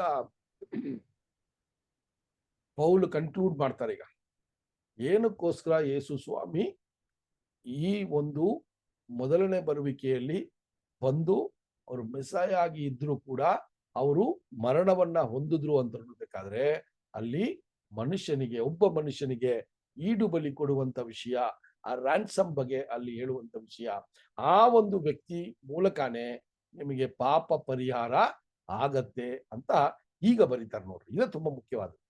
ಸೊ ಇಲ್ಲಿ ಇಸ್ರೇಲ್ ಜನಾಂಗದವರು ಮೆಸ್ಸಾಯನು ಬರ್ತಾನೆ ಅಂತ ಅವರು ಅಪೇಕ್ಷಿಸ್ತಾ ಇದ್ರು. ಅವ್ರು ಬಂದು ಏನಪ್ಪಾ ಮಾಡ್ತಾರೆ ಅಂತ ನೋಡ್ಬೇಕಾದ್ರೆ ಅವ್ರು ಇರುವಂತ ದುರ್ಸ್ಥಿತಿಯಿಂದ ಅವ್ರನ್ನ ಕಾಪಾಡ್ತಾರೆ ಅನ್ನುವ ಒಂದೇ ಒಂದು ನಂಬಿಕೆಯಲ್ಲಿ ಇದ್ರು ವಿನಃ ಅವ್ರು ಇರುವಂತ ಗುಲಾಮಗಿರಿಯಿಂದ ಅವ್ರನ್ನ ಕಾಪಾಡ್ತಾರೆ ಅಂತ ಹೇಳುವ ಒಂದೇ ಉದ್ದೇಶ ಇತ್ತೇ ವಿನಃ ಅವರ ಪಾಪ ಪರಿಹಾರ ಆಗತ್ತೆ ಅನ್ನುವ ಒಂದು ವಿಷಯ ಅವ್ರಿಗೆ ಗೊತ್ತೇ ಇರಲಿಲ್ಲ, ಅಥವಾ ಅದರ ಒಂದು ಗಮನನೇ ಇರಲಿಲ್ಲ ಅಂತ ಕೂಡ ನಾವು ನೋಡ್ಬೋದು ಸಹೋದರರೇ. ಅದನ್ನೇ 38ನೇ ವಚನದಲ್ಲಿ ಹೇಳ್ತಾರೆ, ಅವರ ಮೂಲಕ ಮಾತ್ರನೇ ನಿಮಗೆ ಪಾಪ ಪರಿಹಾರ ಆಗತ್ತೆ ಅಂತ ಹೇಳ್ತಾರೆ ಸಹೋದರರೇ. ಇದನ್ನ ಹೇಳಿ ಅವ್ರು ಏನಂತ ಇದ್ದಾರೆ ಅಂದ್ರೆ, ನೀವು ಯಾವ ಧರ್ಮಶಾಸ್ತ್ರವು ನಿಮ್ಮನ್ನ ಇಷ್ಟು ತನಕ ಕಾಪಾಡ್ತದೆ ಅಂತ ಅನ್ಕೊಂಡಿದಿರೋ ಆ ಧರ್ಮಶಾಸ್ತ್ರವು ನಿಮ್ಮನ್ನ ಕಾಪಾಡಲ್ಲ. ಯಾರನ್ನ ನೀವು ಶಿಲುಬೆಗೆ ಹಾಕಿ ಆತನನ್ನ ಕೊಂದ್ರೋ ಅವರ ಮೂಲಕ ಮಾತ್ರನೇ ನೀವು ಏನ್ರಿ ನಿಮ್ಮ ಪಾಪ ಪರಿಹಾರ ಆಗತ್ತೆ, ಧರ್ಮಶಾಸ್ತ್ರದಿಂದ ಅಲ್ಲ ಅಂತ 39ನೇ ವಚನದಲ್ಲಿ ಕ್ಲಿಯರ್ ಆಗಿ ಹೇಳ್ತಾರೆ ಅಲ್ವಾ. ಸೊ ನೀವು ಏನ್ರಿ ನೀತಿವಂತರಾಗಿರ್ಬೇಕಾದ್ರೆ ಧರ್ಮಶಾಸ್ತ್ರವು ನಿಮ್ಮನ್ನ ನೀತಿವಂತರಾಗಿ ಮಾಡಲ್ಲ. ಮೋಶೆಯ ಮೂಲಕ ಬಂದಂತ ಆ ಧರ್ಮಶಾಸ್ತ್ರವು ನಿಮ್ಮನ್ನ ನೀತಿವಂತಿಕೆಯಾಗಿ ಮಾಡಲ್ಲ. ಆದರೆ ಯೇಸು ಸ್ವಾಮಿಯನ್ನ ನಂಬಿ ನೀವು ನಡೆದರೆ ನೀವು ನೀತಿವಂತರಾಗಿ ಬದುಕೋದಿಕ್ಕೆ ಸಾಧ್ಯ ಅಂತ ಈ ಒಂದು ವಿಶೇಷವಾದ ಒಂದು ಆಹ್ವಾನವನ್ನ ಅಲ್ಲಿ ಕೊಡುವಂತದ್ದಾಗಿದೆ ಸಹೋದರ. ಯೋಚನೆ ಮಾಡಿ ಸಹೋದರರೇ, ಇಲ್ಲಿ 2 ಮುಖ್ಯವಾದ ವಿಷಯಗಳನ್ನ ನಾವು ಅರ್ಥ ಮಾಡ್ಕೋಬೇಕು. ಒಂದು, ಪಾಪ ಪರಿಹಾರಕ್ಕೆ ಆಗುವಂತ ವಿಷಯ, ನಮ್ಮ ಪಾಪಗಳು ಪರಿಹಾರ ಆಗತ್ತೆ ಅನ್ನುವ ವಿಷಯ. ಅದು ಮಾತ್ರವಲ್ಲ, ಕ್ರಿಸ್ತನನ್ನ ನಂಬಿದ್ರೆ ನಾವು ನೀತಿವಂತರಾಗ್ತೀವಿ ಅನ್ನುವ ಒಂದು ವಿಷಯವನ್ನ ಅಲ್ಲಿ ಯಹೂದ್ಯರಿಗೆ ಮೊಟ್ಟ ಮೊದಲನೇ ಅದನ್ನ ತಿಳಿಸುವಂತ ಒಂದು ಕೆಲಸವನ್ನ ಪೌಲ್ ಮಾಡ್ತಾ ಇದ್ದಾರೆ. ಸೊ ಇದು 2 ವಿಷಯ ನಮ್ಮ ಜೀವನದಲ್ಲಿ ಕೂಡ ಏನಾಗಿದೆ, ನಡೆದಿದೆ, ನಡೀತಾ ಇದೆ, ನಡೆಯುವಂತದ್ದಾಗಿದೆ. ನಾವು ಪಾಪ ಪರಿಹಾರವನ್ನ ಪಡ್ಕೊಂಡು ಯೇಸು ಕ್ರಿಸ್ತನನ್ನ ನಂಬಿ ನಾವು ಹಂತ ಹಂತವಾಗಿ ನಡೆಯುವಾಗ ನಾವು ನೀತಿವಂತರಾಗಿ ದೇವರು ನಮ್ಮನ್ನ ಪರಿಗಣಿಸ್ತಾರೆ. ನೀತಿವಂತರಾಗಿ ಪರಿಗಣಿಸುವ ದೇವರು ನಮ್ಮನ್ನ ಏನ್ ಮಾಡ್ತಾರೆ ಅಂದ್ರೆ ನಮ್ಮನ್ನ ಶುದ್ಧೀಕರಿಸ್ತಾ ಇದ್ದಾರೆ. ತುಂಬಾ ಮುಖ್ಯ. Justification, sanctification, deliverance. ಸೊ ನಾವು ನೀತಿವಂತರಾಗಿ ಈ ದಿನದಲ್ಲಿ ಕೂಡ ನಾವು ನೀತಿವಂತರ ಸ್ಥಾನದಲ್ಲಿ ದೇವರ ಮುಂದೆ ನಿಂತು ಅಪ್ಪ ಅಂತ ಹೇಳೋದಿಕ್ಕೆ ಯೇಸು ಸ್ವಾಮಿಯ ಆ ಬಲಿದಾನವೇ ಬೇಕಾಗಿತ್ತು. ಆ ಒಂದು ಪಾಪದ ಪರಿಹಾರ ನಮಗೆ ಬೇಕಾಗಿತ್ತು. ನೀತಿವಂತಿಕೆಯಲ್ಲಿರುವಂತ ನಾವು, ದೇವರು ನಮಗೆ ಏನಕ್ಕೆ ನೀತಿವಂತರಾಗಿ ನಮ್ಮನ್ನು ನಡೆಸ್ತಾ ಇದ್ದಾರೆ ಅಂದ್ರೆ, ನಾವು ಹಳೇ ಒಂದು ಸ್ವಭಾವಗಳನ್ನ, ಹಳೇ ಮನುಷ್ಯನನ್ನ, ಹಳೇ ಯೋಚನೆಗಳನ್ನ, ಹಳೇ ಚಿತ್ತವನ್ನ ನಾವು ಟೋಟಲ್ ಆಗಿ ಬಿಟ್ಟು ನಾವು ಪರಿಶುದ್ಧತೆಗೆ ಹೋಗುವಂತ ವ್ಯಕ್ತಿಗಳಾಗಿ ಆಗ್ಬೇಕು ಅಂತಾನೆ ದೇವರು ಈ ಸಂಕಲ್ಪವನ್ನ ಮಾಡಿದ್ದಾರೆ. ಅದನ್ನೇ ಅವ್ರು ಹೇಳ್ತಾರೆ 39ನೇ ವಚನದಲ್ಲಿ ಹೇಳ್ತಾರೆ, ಯಾರೂ ನಿಮ್ಮನ್ನ ನೀತಿವಂತಿಕೆಗೆ ತರಕ್ಕಾಗಲ್ಲ, ನಿಮ್ಮ ಒಂದು ಧರ್ಮಶಾಸ್ತ್ರ ಕೂಡ ನಿಮ್ಮನ್ನ ತರಕ್ಕಾಗಲ್ಲ, ಆದ್ರೆ ಕ್ರಿಸ್ತನ ಒಬ್ಬನಿಂದನೇ ಅದು ತರಕ್ಕಾಗತ್ತೆ ಅಂತ ಹೇಳಿ ಒಂದು ಎಚ್ಚರಿಕೆಯ ಮಾತನ್ನ ಹೇಳ್ತಾರೆ. ಏನು ಅಂದ್ರೆ, ಇಷ್ಟೆಲ್ಲ ನಾವು ಸುವಾರ್ತೆಯನ್ನ ಸಾರಿದೀವಿ, ಕ್ರಿಸ್ತನು ಮೆಸ್ಸಯ ಅಂತ ನಿಮಗೆ ತಿಳಿಸಿದ್ದೀವಿ, ಪರಿಶುದ್ಧ ಗ್ರಂಥದಿಂದ ಅನೇಕ ವಿಷಯಗಳನ್ನ ಹೇಳಿದ್ದೀನಿ, ಆದರೆ ಎಚ್ಚರಿಕೆಯಾಗಿರಿ ಅಂತ 40-41ರಲ್ಲಿ ಒಂದು ಮುಖ್ಯವಾದ ವಿಷಯವನ್ನ ಬರೀತಾರೆ. ಏನಂದ್ರೆ, ಪ್ರವಾದನೆ ಇದರ ಬಗ್ಗೆ ಕೂಡ ಇದೆ. ಒಬ್ಬ ವ್ಯಕ್ತಿ ಈ ಒಂದು ಸಂದೇಶವನ್ನ ತಿಳಿಸಿದಾಗ ಅದನ್ನ ನೀವು ತಿರಸ್ಕಾರ ಮಾಡಿದ್ರೆ ನಿಮಗೆ ಏನ್ರಿ ರಕ್ಷಣೆ ಸಿಗಲ್ಲ ಅಂತ ಹೇಳಿ ಒಂದು ಎಚ್ಚರಿಕೆಯ ವಿಷಯವಾಗಿ ಅಲ್ಲಿ ತಿಳಿಸುವಂತದ್ದಾಗಿದೆ ಸಹೋದರರೇ. ಸೊ ಈಗ ಪೌಲನು ಈ ಮಾತುಗಳನ್ನ ಹೇಳುವಾಗ ಅದು ಕೇಳಬೇಕು ಅನ್ನೋ ವಿಷಯ ಹೇಳ್ತಾರೆ. ಯಾಕಂದ್ರೆ ದೇವರು ಆಕ್ಲೆ ಪ್ರವಾದನೆಯಲ್ಲಿ ಏನ್ ಹೇಳಿದ್ದಾರೆ ಅಂದ್ರೆ, ನೀವು ಕೇಳದೇ ಇರೋ ಒಂದು ಪರಿಸ್ಥಿತಿ ಅಲ್ಲಿ ಉಂಟಾಗತ್ತೆ. ನೀವು ಇನ್ನೂ ಧರ್ಮಶಾಸ್ತ್ರದ ಮೇಲೆ ನಿಮ್ಮ ನಂಬಿಕೆ ಇಟ್ಟಿರ್ತೀರಾ, ನಿಮ್ಮ ಧರ್ಮಶಾಸ್ತ್ರವೇ ನಿಮ್ಮನ್ನ ಕಾಪಾಡ್ತದೆ ಅಂತ ಅನ್ಕೊಂಡಿದ್ದೀರಾ. ಆದ್ರೆ ಈ ದಿನ ನಿಮಗೆ ಸುವಾರ್ತೆಯನ್ನ ಸಾರ್ತಾ ಇದ್ದೀವಿ, ನಿಮ್ಗೆ ರಕ್ಷಣೆಯ ಮಾರ್ಗವನ್ನ ತೋರಿಸ್ತಾ ಇದ್ದೀವಿ. ನೀವು ಇನ್ನು ಮುಂದೆ ಆ ಧರ್ಮಶಾಸ್ತ್ರದ ಒಂದು ವಿಷಯ ನಿಮಗೆ ಒಂದು ಮಕ್ಕಳಿಗೆ ಒಂದು ಶಾಲೆಯಲ್ಲಿ ಹೇಳ್ಕೊಡುವಂತ ಒಂದು ವಿಷಯವಾಗಿದೆ. ಆದ್ರೆ ಕ್ರೈಸ್ತನನ್ನ, ಯೇಸು ಕ್ರಿಸ್ತನನ್ನ ನಂಬಿ ನೀವು ಬಂದ್ರೆ ನೀವು ನೀತಿವಂತರಾಗ್ತೀರಾ, ನಿಮ್ಮನ್ನ ದೇವರು ಶುದ್ಧೀಕರಿಸ್ತಾರೆ ಅಂತ ಹೇಳುವ ವಿಷಯ ಕೂಡ ನಾವು ನೋಡ್ತೀವಿ ಸಹೋದರರೇ. ಸೊ ಅಲ್ಲಿ ಎಚ್ಚರಿಕೆಯ ಒಂದು ಪ್ರವಾದನೆಯನ್ನ ಕೊಡೋದನ್ನ ನಾವು ನೋಡಿದ್ವಿ ಅಲ್ವಾ. ಆ ಪ್ರವಾದನೆ ಎಲ್ಲಿದೆ ಅಂತ ನೋಡ್ಬೇಕಾದ್ರೆ ಯೆಶಾಯ ಪ್ರವಾದಿಯ ಪುಸ್ತಕ 29ನೇ ಅಧ್ಯಾಯ 14 ಮತ್ತು 15 ವಚನಗಳನ್ನ ಓದೋಣ. ಯೆಶಾಯ ಪ್ರವಾದಿಯ ಪುಸ್ತಕ 29ನೇ ಅಧ್ಯಾಯ 14 ಮತ್ತು 15 ವಚನಗಳು.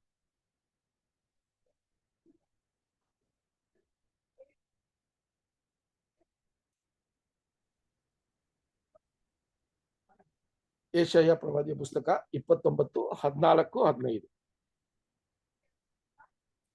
ಹೀಗಿರುವುದರಿಂದ ನಾನು ಈ ಜನರ ಮಧ್ಯದಲ್ಲಿ ಅಧಿಕ ಆಶ್ಚರ್ಯವೂ ಅದ್ಭುತವೂ ಆದ ಕಾರ್ಯವನ್ನು ಇನ್ನೂ ಮಾಡುವೆನು. ಇವರು ಜ್ಞಾನಿಗಳು ಜ್ಞಾನವೂ ಅಳೆಯುವುದು, ವಿವೇಕಿಗಳ ವಿವೇಕವೂ ಅಡಗುವುದು ಎಂದು ಹೇಳಿದನು. ಯಹೂದ್ಯದ ಐಗುಪ್ತಗಳ ಒಪ್ಪಂದ ತಮ್ಮ ಆಲೋಚನೆಯನ್ನು ಯೆಹೋವನಿಗೆ ಮರೆಮಾಚುವುದಕ್ಕೆ ಆಗದೋಪಾಧ್ಯಾಯ ಮಾಡಿ ನಮ್ಮನ್ನು ಯಾರು ನೋಡ್ಯಾರು, ಯಾರು ತಿಳಿದಾರು ಅಂದುಕೊಂಡು ಕತ್ತಲಲ್ಲೇ ತಮ್ಮ ಕೆಲಸಗಳನ್ನು ನಡೆಸುವವರ ಗತಿಯನ್ನು ಏನು ಹೇಳಲಿ? ಅಯ್ಯೋ, ನೀವು ಎಂತ ಮೂರ್ಖರು! ಕುಂಬಾರನು ನೋಡ್ರಿ, ಈ ಒಂದು ಪ್ರವಾದಿಯ ಪ್ರವಾದನೆಯನ್ನೇ ಅಲ್ಲಿ ಆ ಒಂದು ಸಭಾಮಂದಿರದಲ್ಲಿ ಇದ್ದಂತ ಯಹೂದ್ಯರಿಗೆ ಮೊಟ್ಟ ಮೊದಲನೇದಾಗಿ ಅಲ್ಲಿ ತಿಳಿಸ್ತಾ ಇದ್ದಾರೆ. ದೇವರು ಹೇಳ್ತಾರೆ, ಇಷ್ಟು ವರ್ಷ ಕಾಲ ಯಹೂದ್ಯರನ್ನ ನಾನು ಸ್ವಂತ ಜನವಾಗಿ ಅವ್ರಿಗೇನೆ ಎಲ್ಲಾ ಆಶೀರ್ವಾದಗಳನ್ನ ಕೊಟ್ಟು ಅವ್ರನ್ನ ಪೋಷಿಸಿ ಪರಾಮರಿಸಿ ಇಷ್ಟು ದಿನ ಅವ್ರನ್ನ ನಡೆಸ್ದೆ, ಆದ್ರೆ ಈಗ ಒಂದು ಅದ್ಭುತವನ್ನ ಮಾಡ್ತೀನಿ ಅಂತ ಹೇಳ್ತಾರೆ.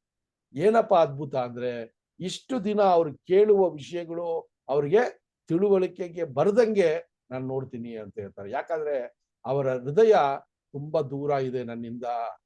ಅವರ ಬಾಯಿಯಿಂದ ನನ್ನನ್ನ ಹೊಗಳ್ತಾರೆ, ಅವರ ಬಾಯಿಯಿಂದ ನನ್ನನ್ನ ಪೂಜಿಸ್ತಾರೆ, ಆದ್ರೆ ಅವರ ಹೃದಯ ತುಂಬಾ ದೂರ ಆಗಿದೆ ಅಂತ ಹೇಳಿ ಈ ಒಂದು ಎಚ್ಚರಿಕೆಯ ಪ್ರವಾದನೆಯನ್ನ ಅಲ್ಲಿ ಹೇಳ್ತಾರೆ ಸಹೋದರ ಅಲ್ವಾ.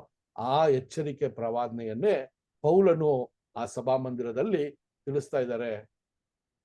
ಒಬ್ಬ ವ್ಯಕ್ತಿ ಬಂದು ಈ ಸುವಾರ್ತೆಯನ್ನ ನಿಮಗೆ ಸಾರಿದಾಗ ನೀವು ಅದನ್ನ ಎಚ್ಚೆತ್ಕೊಂಡು ನೀವು ಮಾಡದೇ ಇದ್ರೆ ದೇವರ ಆ ಪ್ರವಾದನೆ ನಿಮ್ಮಲ್ಲಿ ನೆರವೇರ್ತದೆ ಅಂತ ಹೇಳ್ತಾರೆ. ಯೋಚನೆ ಮಾಡಿ. ಏಸಾಯ ಏನ್ರಿ ಐಸಾಯ 29 ಚಾಪ್ಟರ್ನ ನೀವು ಈ ಕ್ಲಾಸ್ ಆದ ನಂತರ ಫುಲ್ ಆಗಿ ಓದ್ ನೋಡ್ರಿ. 29 ಚಾಪ್ಟರ್ ಫುಲ್ಲು 29ನೇ ಅಧ್ಯಾಯ ಫುಲ್ ಆಗಿ ಓದಿದ್ರೆ ಅಲ್ಲಿ ಇಸ್ರೇಲ್ ಜನಾಂಗವು ಮಾಡಿದಂತ ತಪ್ಪಿಗೆ ದೇವರು ಏನೆಲ್ಲ ಅವ್ರ ಮಧ್ಯದಲ್ಲಿ ಮಾಡ್ತಾರೆ ಅಂತ ಒಂದು ಪ್ರವಾದನೆಯನ್ನ ಬರೀತಾರೆ. ಆ ಪ್ರವಾದನೆಯಲ್ಲಿ ನೋಡಿದಂತ 2 ವಚನಗಳು ಮಾತ್ರ ನಾವು ನೋಡ್ತಾ ಇದ್ದೀವಿ. ಈ 2 ವಚನಗಳನ್ನೇ ಪೌಲ್ ಏನ್ ಮಾಡ್ತಾ ಇದ್ದಾರೆ, ಪರಿಶುದ್ಧ ಗ್ರಂಥದಿಂದ ಯಹೂದ್ಯರಿಗೆ ಒಂದು ವಾರ್ನಿಂಗ್ ನ ಕೊಡ್ತಾ ಇದ್ದಾರೆ. ಇಷ್ಟೆಲ್ಲ ನಿಮ್ಗೆ ಬಂದು ಹೇಳಿದ್ರು ಕೂಡ ನೀವು ಇನ್ನ ಅದನ್ನ ಕೇಳದೆ ಇರಬೇಡಿ ಅಂತ ಹೇಳಿ ಆ ಒಂದು ಪ್ರವಾದನೆಯನ್ನ ತಿಳಿಸ್ತಾ ಇದ್ದಾರೆ ಸಹೋದರ. ಸೊ ಅದರಿಂದ ಈ ಒಂದು ವಿಷಯಗಳೆಲ್ಲ ನೋಡ್ಕೊ ಬರುವಾಗ ನಮಗೆ ಸಿಕ್ಕಿರುವಂತ ಈ ಸತ್ಯದ ಬೆಳಕಲ್ಲೂ ಕೂಡ ನಾವು ಅನೇಕ ವಿಷಯಗಳನ್ನ ಗ್ರಹಿಸ್ಕೊಳ್ಳಕ್ಕೆ ಪ್ರಯತ್ನ ಮಾಡ್ತೀವಿ. ಅನೇಕ ವಿಷಯಗಳನ್ನ ನಾವು ಅನೇಕ ದೇವರ ಒಂದು ಯೋಜನೆಯಲ್ಲಿ ನಮಗೆ ಅನೇಕ ಅರಿವನ್ನ ಕೊಡ್ತಾ ಇದ್ದಾರೆ, ನಾಲೆಡ್ಜ್ ಕೊಡ್ತಾ ಇದ್ದಾರೆ ಅಲ್ವಾ. ಆದರೆ ಅದನ್ನೆಲ್ಲ ನಾವು ಯಾವ ರೀತಿ ನಮ್ಮ ರಕ್ಷಣೆಗೆ ಬೇಕಾಗಿರುವಂತ ರೀತಿಯಲ್ಲಿ ಆ ಒಂದು ಅರಿವನ್ನ ನಾಲೆಡ್ಜ್ ಅನ್ನ ಯೂಸ್ ಮಾಡ್ಕೋತೀನಿ ಅನ್ನೋದೇ ಇಲ್ಲಿ ತುಂಬಾ ಮುಖ್ಯವಾದ ವಿಷಯ ಅಲ್ವಾ. ದೇವರ ಸಂಕಲ್ಪ, ದೇವರ ತುಂಬಾ ಡೀಪ್ ಆಗಿರುವ ಒಂದು ಟ್ರೂತು, ಇದೆಲ್ಲ ನಮಗೆ ದೇವರು ಕೊಡ್ತಾ ಇದ್ದಾರೆ ಒಂದೊಂದು ದಿನಾನು. ಇದೆಲ್ಲ ಪಡ್ಕೊಂಡಿರೋ ನಾವು ನಮ್ಮ ಒಂದು ಹೃದಯವನ್ನ ಯಾವ ರೀತಿ ದೇವರಿಗೆ ಮೆಚ್ಚುಗೆ ಆಗಿರುವಂತ ಒಂದು ಪಾತ್ರವಾಗಿ ಅಥವಾ ಒಂದು ಮನುಷ್ಯನಾಗಿ ನಾವು ಮಾಡ್ಕೋಬೇಕು ಅನ್ನೋದೇ ನಮಗೆ ಒಂದು ಜವಾಬ್ದಾರಿ. ಅದನ್ನ ಹೇಳ್ತಾರೆ, ಒಂದು ಕಾಲಾವಕಾಶವನ್ನ ಕೊಟ್ಟಿದ್ದಾರೆ. ಈಗ ಯಹೂದ್ಯರಿಗೆ ಆ ರೀತಿ ಕಾಲಾವಕಾಶನ ಕೊಟ್ಟು ಅವ್ರನ್ನ ಕರೆದ್ರು, ಅದೇ ರೀತಿ ನಮಗೂ ಒಂದು ಕಾಲಾವಕಾಶ ಇದೆ. ನನ್ನ ಒಂದು ವೈಯಕ್ತಿಕ ಜೀವನದಲ್ಲೂ ಕೂಡ ಒಂದು ಕಾಲಾವಕಾಶ ಇದೆ. ನಾನು ಈ ಮಾತನ್ನ, ದೇವರು ಕೊಡುವಂತ ಮಾತುಗಳನ್ನ ಅನೇಕ ಸಹೋದರರ ಮೂಲಕ ದೇವರ ಈ ಒಂದು ಸತ್ಯವೇದದಿಂದ ನಾನು ಅರ್ಥ ಮಾಡ್ಕೊಳ್ದೇ ಇರುವ ಒಂದು ಪರಿಸ್ಥಿತಿಯನ್ನ ದೇವರು ಉಂಟು ಮಾಡೋದಕ್ಕೆ ಸಾಧ್ಯ ಆಗತ್ತೆ. ಯಾಕೆ ಅಂದ್ರೆ ನನಗೆ ಕೊಟ್ಟಿರುವ ಅವಕಾಶದಲ್ಲಿ ನಾನು ಇನ್ನೂ ಲೋಕದ ಆತ್ಮದಲ್ಲಿ ನಾನು ಇನ್ನೂ ಏನ್ ಮಾಡ್ತಾ ಇರ್ಬೋದು, ಒಂದು ವೇಳೆ ನಾನು ಜೀವಿಸ್ತಾ ಇರ್ಬೋದು. ಅನೇಕ ದೇವರು ಅವಕಾಶಗಳನ್ನ ಕೊಡ್ತಾರೆ, ನಮ್ಮನ್ನ ತಿದ್ದುಪಡಿ ಮಾಡ್ತಾರೆ. ಆದರೆ ಕೂಡ ನಾವು ಆ ಮನಸ್ಥಿತಿಯನ್ನ ಬಿಡದೆ ಲೋಕದ ಆತ್ಮದಲ್ಲಿ ಇದ್ರೆ ದೇವರು ನಮಗೆ ಕೂಡ ಅವರ ವಾಕ್ಯಗಳು ತಿಳಿದೇ ಇರಂಗೆ ಮಾಡುವಂತ ಒಂದು ಭಯಂಕರವಾದ ಒಂದು ಎಚ್ಚರಿಕೆ ನಮಗೂ ಕೂಡ ಇದೆ ಸಹೋದರರೇ. ಅದರಿಂದ ಈ ವಾಕ್ಯಗಳನ್ನ ಓದುವಾಗ ನಮಗೂ ಕೂಡ ಇದನ್ನ ಅಳವಡಿಸ್ಕೊಂಡು ನೋಡುವಾಗ ತುಂಬಾ ಕೇರ್ಫುಲ್ ಆಗಿರ್ಬೇಕು. ಅದರಿಂದ ದೇವರು ಈ ವಾಕ್ಯಗಳನ್ನ ಈ ದಿನದಲ್ಲಿ ಆಶೀರ್ವದಿಸ್ಲಿ. ದೇವರ ಸಂಕಲ್ಪ ಇದ್ರೆ ಬರುವಂತ ವಾರ ಕೂಡ ನಾವಿದನ್ನ ನಾವು ಮುಂದುವರ್ಸೋಣ. ಈ ದಿನದಲ್ಲಿ ನಾವು ಅಪೊಸ್ತಲರ ಕಾರ್ಯಗಳು ಎಲ್ಲಿಂದ ಪ್ರಾರಂಭ ಮಾಡಿದೀವಿ ಅಂತ ನೋಡ್ಬೇಕಾದ್ರೆ, ಅಪೊಸ್ತಲರ ಕಾರ್ಯಗಳು 13ನೇ ಅಧ್ಯಾಯ 26ನೇ ವಚನದಿಂದ ನಾವು ಪ್ರಾರಂಭ ಮಾಡಿದ್ವಿ. ಮತ್ತೆ 41ನೇ ವಚನ ತನಕ ಮಾಡಿದ್ವಿ. ಅಪೊಸ್ತಲರ ಕಾರ್ಯಗಳು 13ನೇ ಅಧ್ಯಾಯ 26ರಿಂದ 41 ವಚನ ತನಕ ನಾವು ಸ್ವಲ್ಪ ಪರಿಶೀಲನೆ ಮಾಡಿದ್ವಿ. ಈ ವಿಷಯಗಳ ಬಗ್ಗೆ, ಮತ್ತೆ ಪ್ರವಾದನೆಯ ಬಗ್ಗೆ, ಮತ್ತೆ ಯಾವ ರೀತಿ ಪೌಲು ಆ ಸಾಕ್ಷಿಯನ್ನ ಕೊಟ್ರು ಅನ್ನುವ ಬಗ್ಗೆ, ಇದೆಲ್ಲ ನಾವು ಆ ವಚನಗಳನ್ನ ಓದುವಾಗ ನಮಗೆ ಮೆಲ್ಕಾಕೋಕೆ ಒಂದು ಅವಕಾಶವನ್ನ ದೇವರು ಕೊಡ್ತಾರೆ. ಇದೆಲ್ಲ ನಮ್ಮ ಮನಸ್ಸಲ್ಲಿ ಇಡೋಣ. ನಾವು ಕೂಡ ಇಸ್ರೇಲ್ ಜನಾಂಗದ ತರ ಕಠಿಣ ಹೃದಯವಾಗಿರುವಂತ ಜನರಾಗಿ ಆಗೋದಿಕ್ಕೆ ಸಾಧ್ಯತೆಗಳಿದೆ. ಯಾಕೆ ಅಂದ್ರೆ ನಾವು ಇರುವಂತ ಪರಿಸ್ಥಿತಿಗಳು ಆ ರೀತಿ ಇದೆ. ಲೋಕದ ವಿಚಾರಗಳು ನಮ್ಮನ್ನ ಅತಿ ಹೆಚ್ಚಾಗಿ ನಮ್ಮನ್ನ ದೆಸೆ ತಿರ್ಸೋಕೆ ಸಾಧ್ಯತೆಗಳಿದೆ. ಅದರಿಂದ ನಾವು ತುಂಬಾ ಗಮನವಾಗಿ ಈ ವಿಚಾರಗಳನ್ನ ನೋಡೋಣ. ದೇವರು ಕೊಟ್ಟಿದ್ದಂತ ಈ ಸತ್ಯಕ್ಕೆ ಮೂಲ ಕಾರಣ ಏನು ಅಂದ್ರೆ, ನಾವು ಕ್ರಿಸ್ತನ ಸ್ವರೂಪಕ್ಕೆ ನಾವು ಬದಲಾವಣೆ ಆಗುವ ಒಂದು ಜನರಾಗಿ ನಾವು ಇರಬೇಕು ಅಂತಾನೆ ಈ ಒಂದು ಅದ್ಭುತವಾದ ಒಂದು ಬೆಳಕನ್ನ ನಮಗೆ ಕೊಡ್ತಾ ಇದ್ದಾರೆ ಸಹೋದರರೇ. ದೇವರು ಈ ವಾಕ್ಯಗಳನ್ನ ಆಶೀರ್ವದಿಸ್ಲಿ. ನಾವು ದೇವರ ಚಿತ್ತ ಇದ್ರೆ ಬರುವಂತ ವಾರ 13ನೇ ಅಧ್ಯಾಯ 42ನೇ ವಚನದಿಂದ ನಾವು ಈ ಒಂದು ಮುಂದುವರ್ಸೋಣ. ಈ ವಾಕ್ಯಗಳನ್ನ ಮುಕ್ತಾಯಗೊಳ್ಳುವ ರೀತಿಯಲ್ಲಿ ನಾವು ಒಂದು ಪ್ರಾರ್ಥನೆ ಮೂಲಕ ಇದನ್ನ ನಾವು ಮುಕ್ತಾಯಗೊಳಿಸೋಣ. ನಮ್ಮಲ್ಲಿರುವ ಪ್ರಾರ್ಥನೆ ಮಾಡ್ತೀರಾ ಪ್ಲೀಸ್?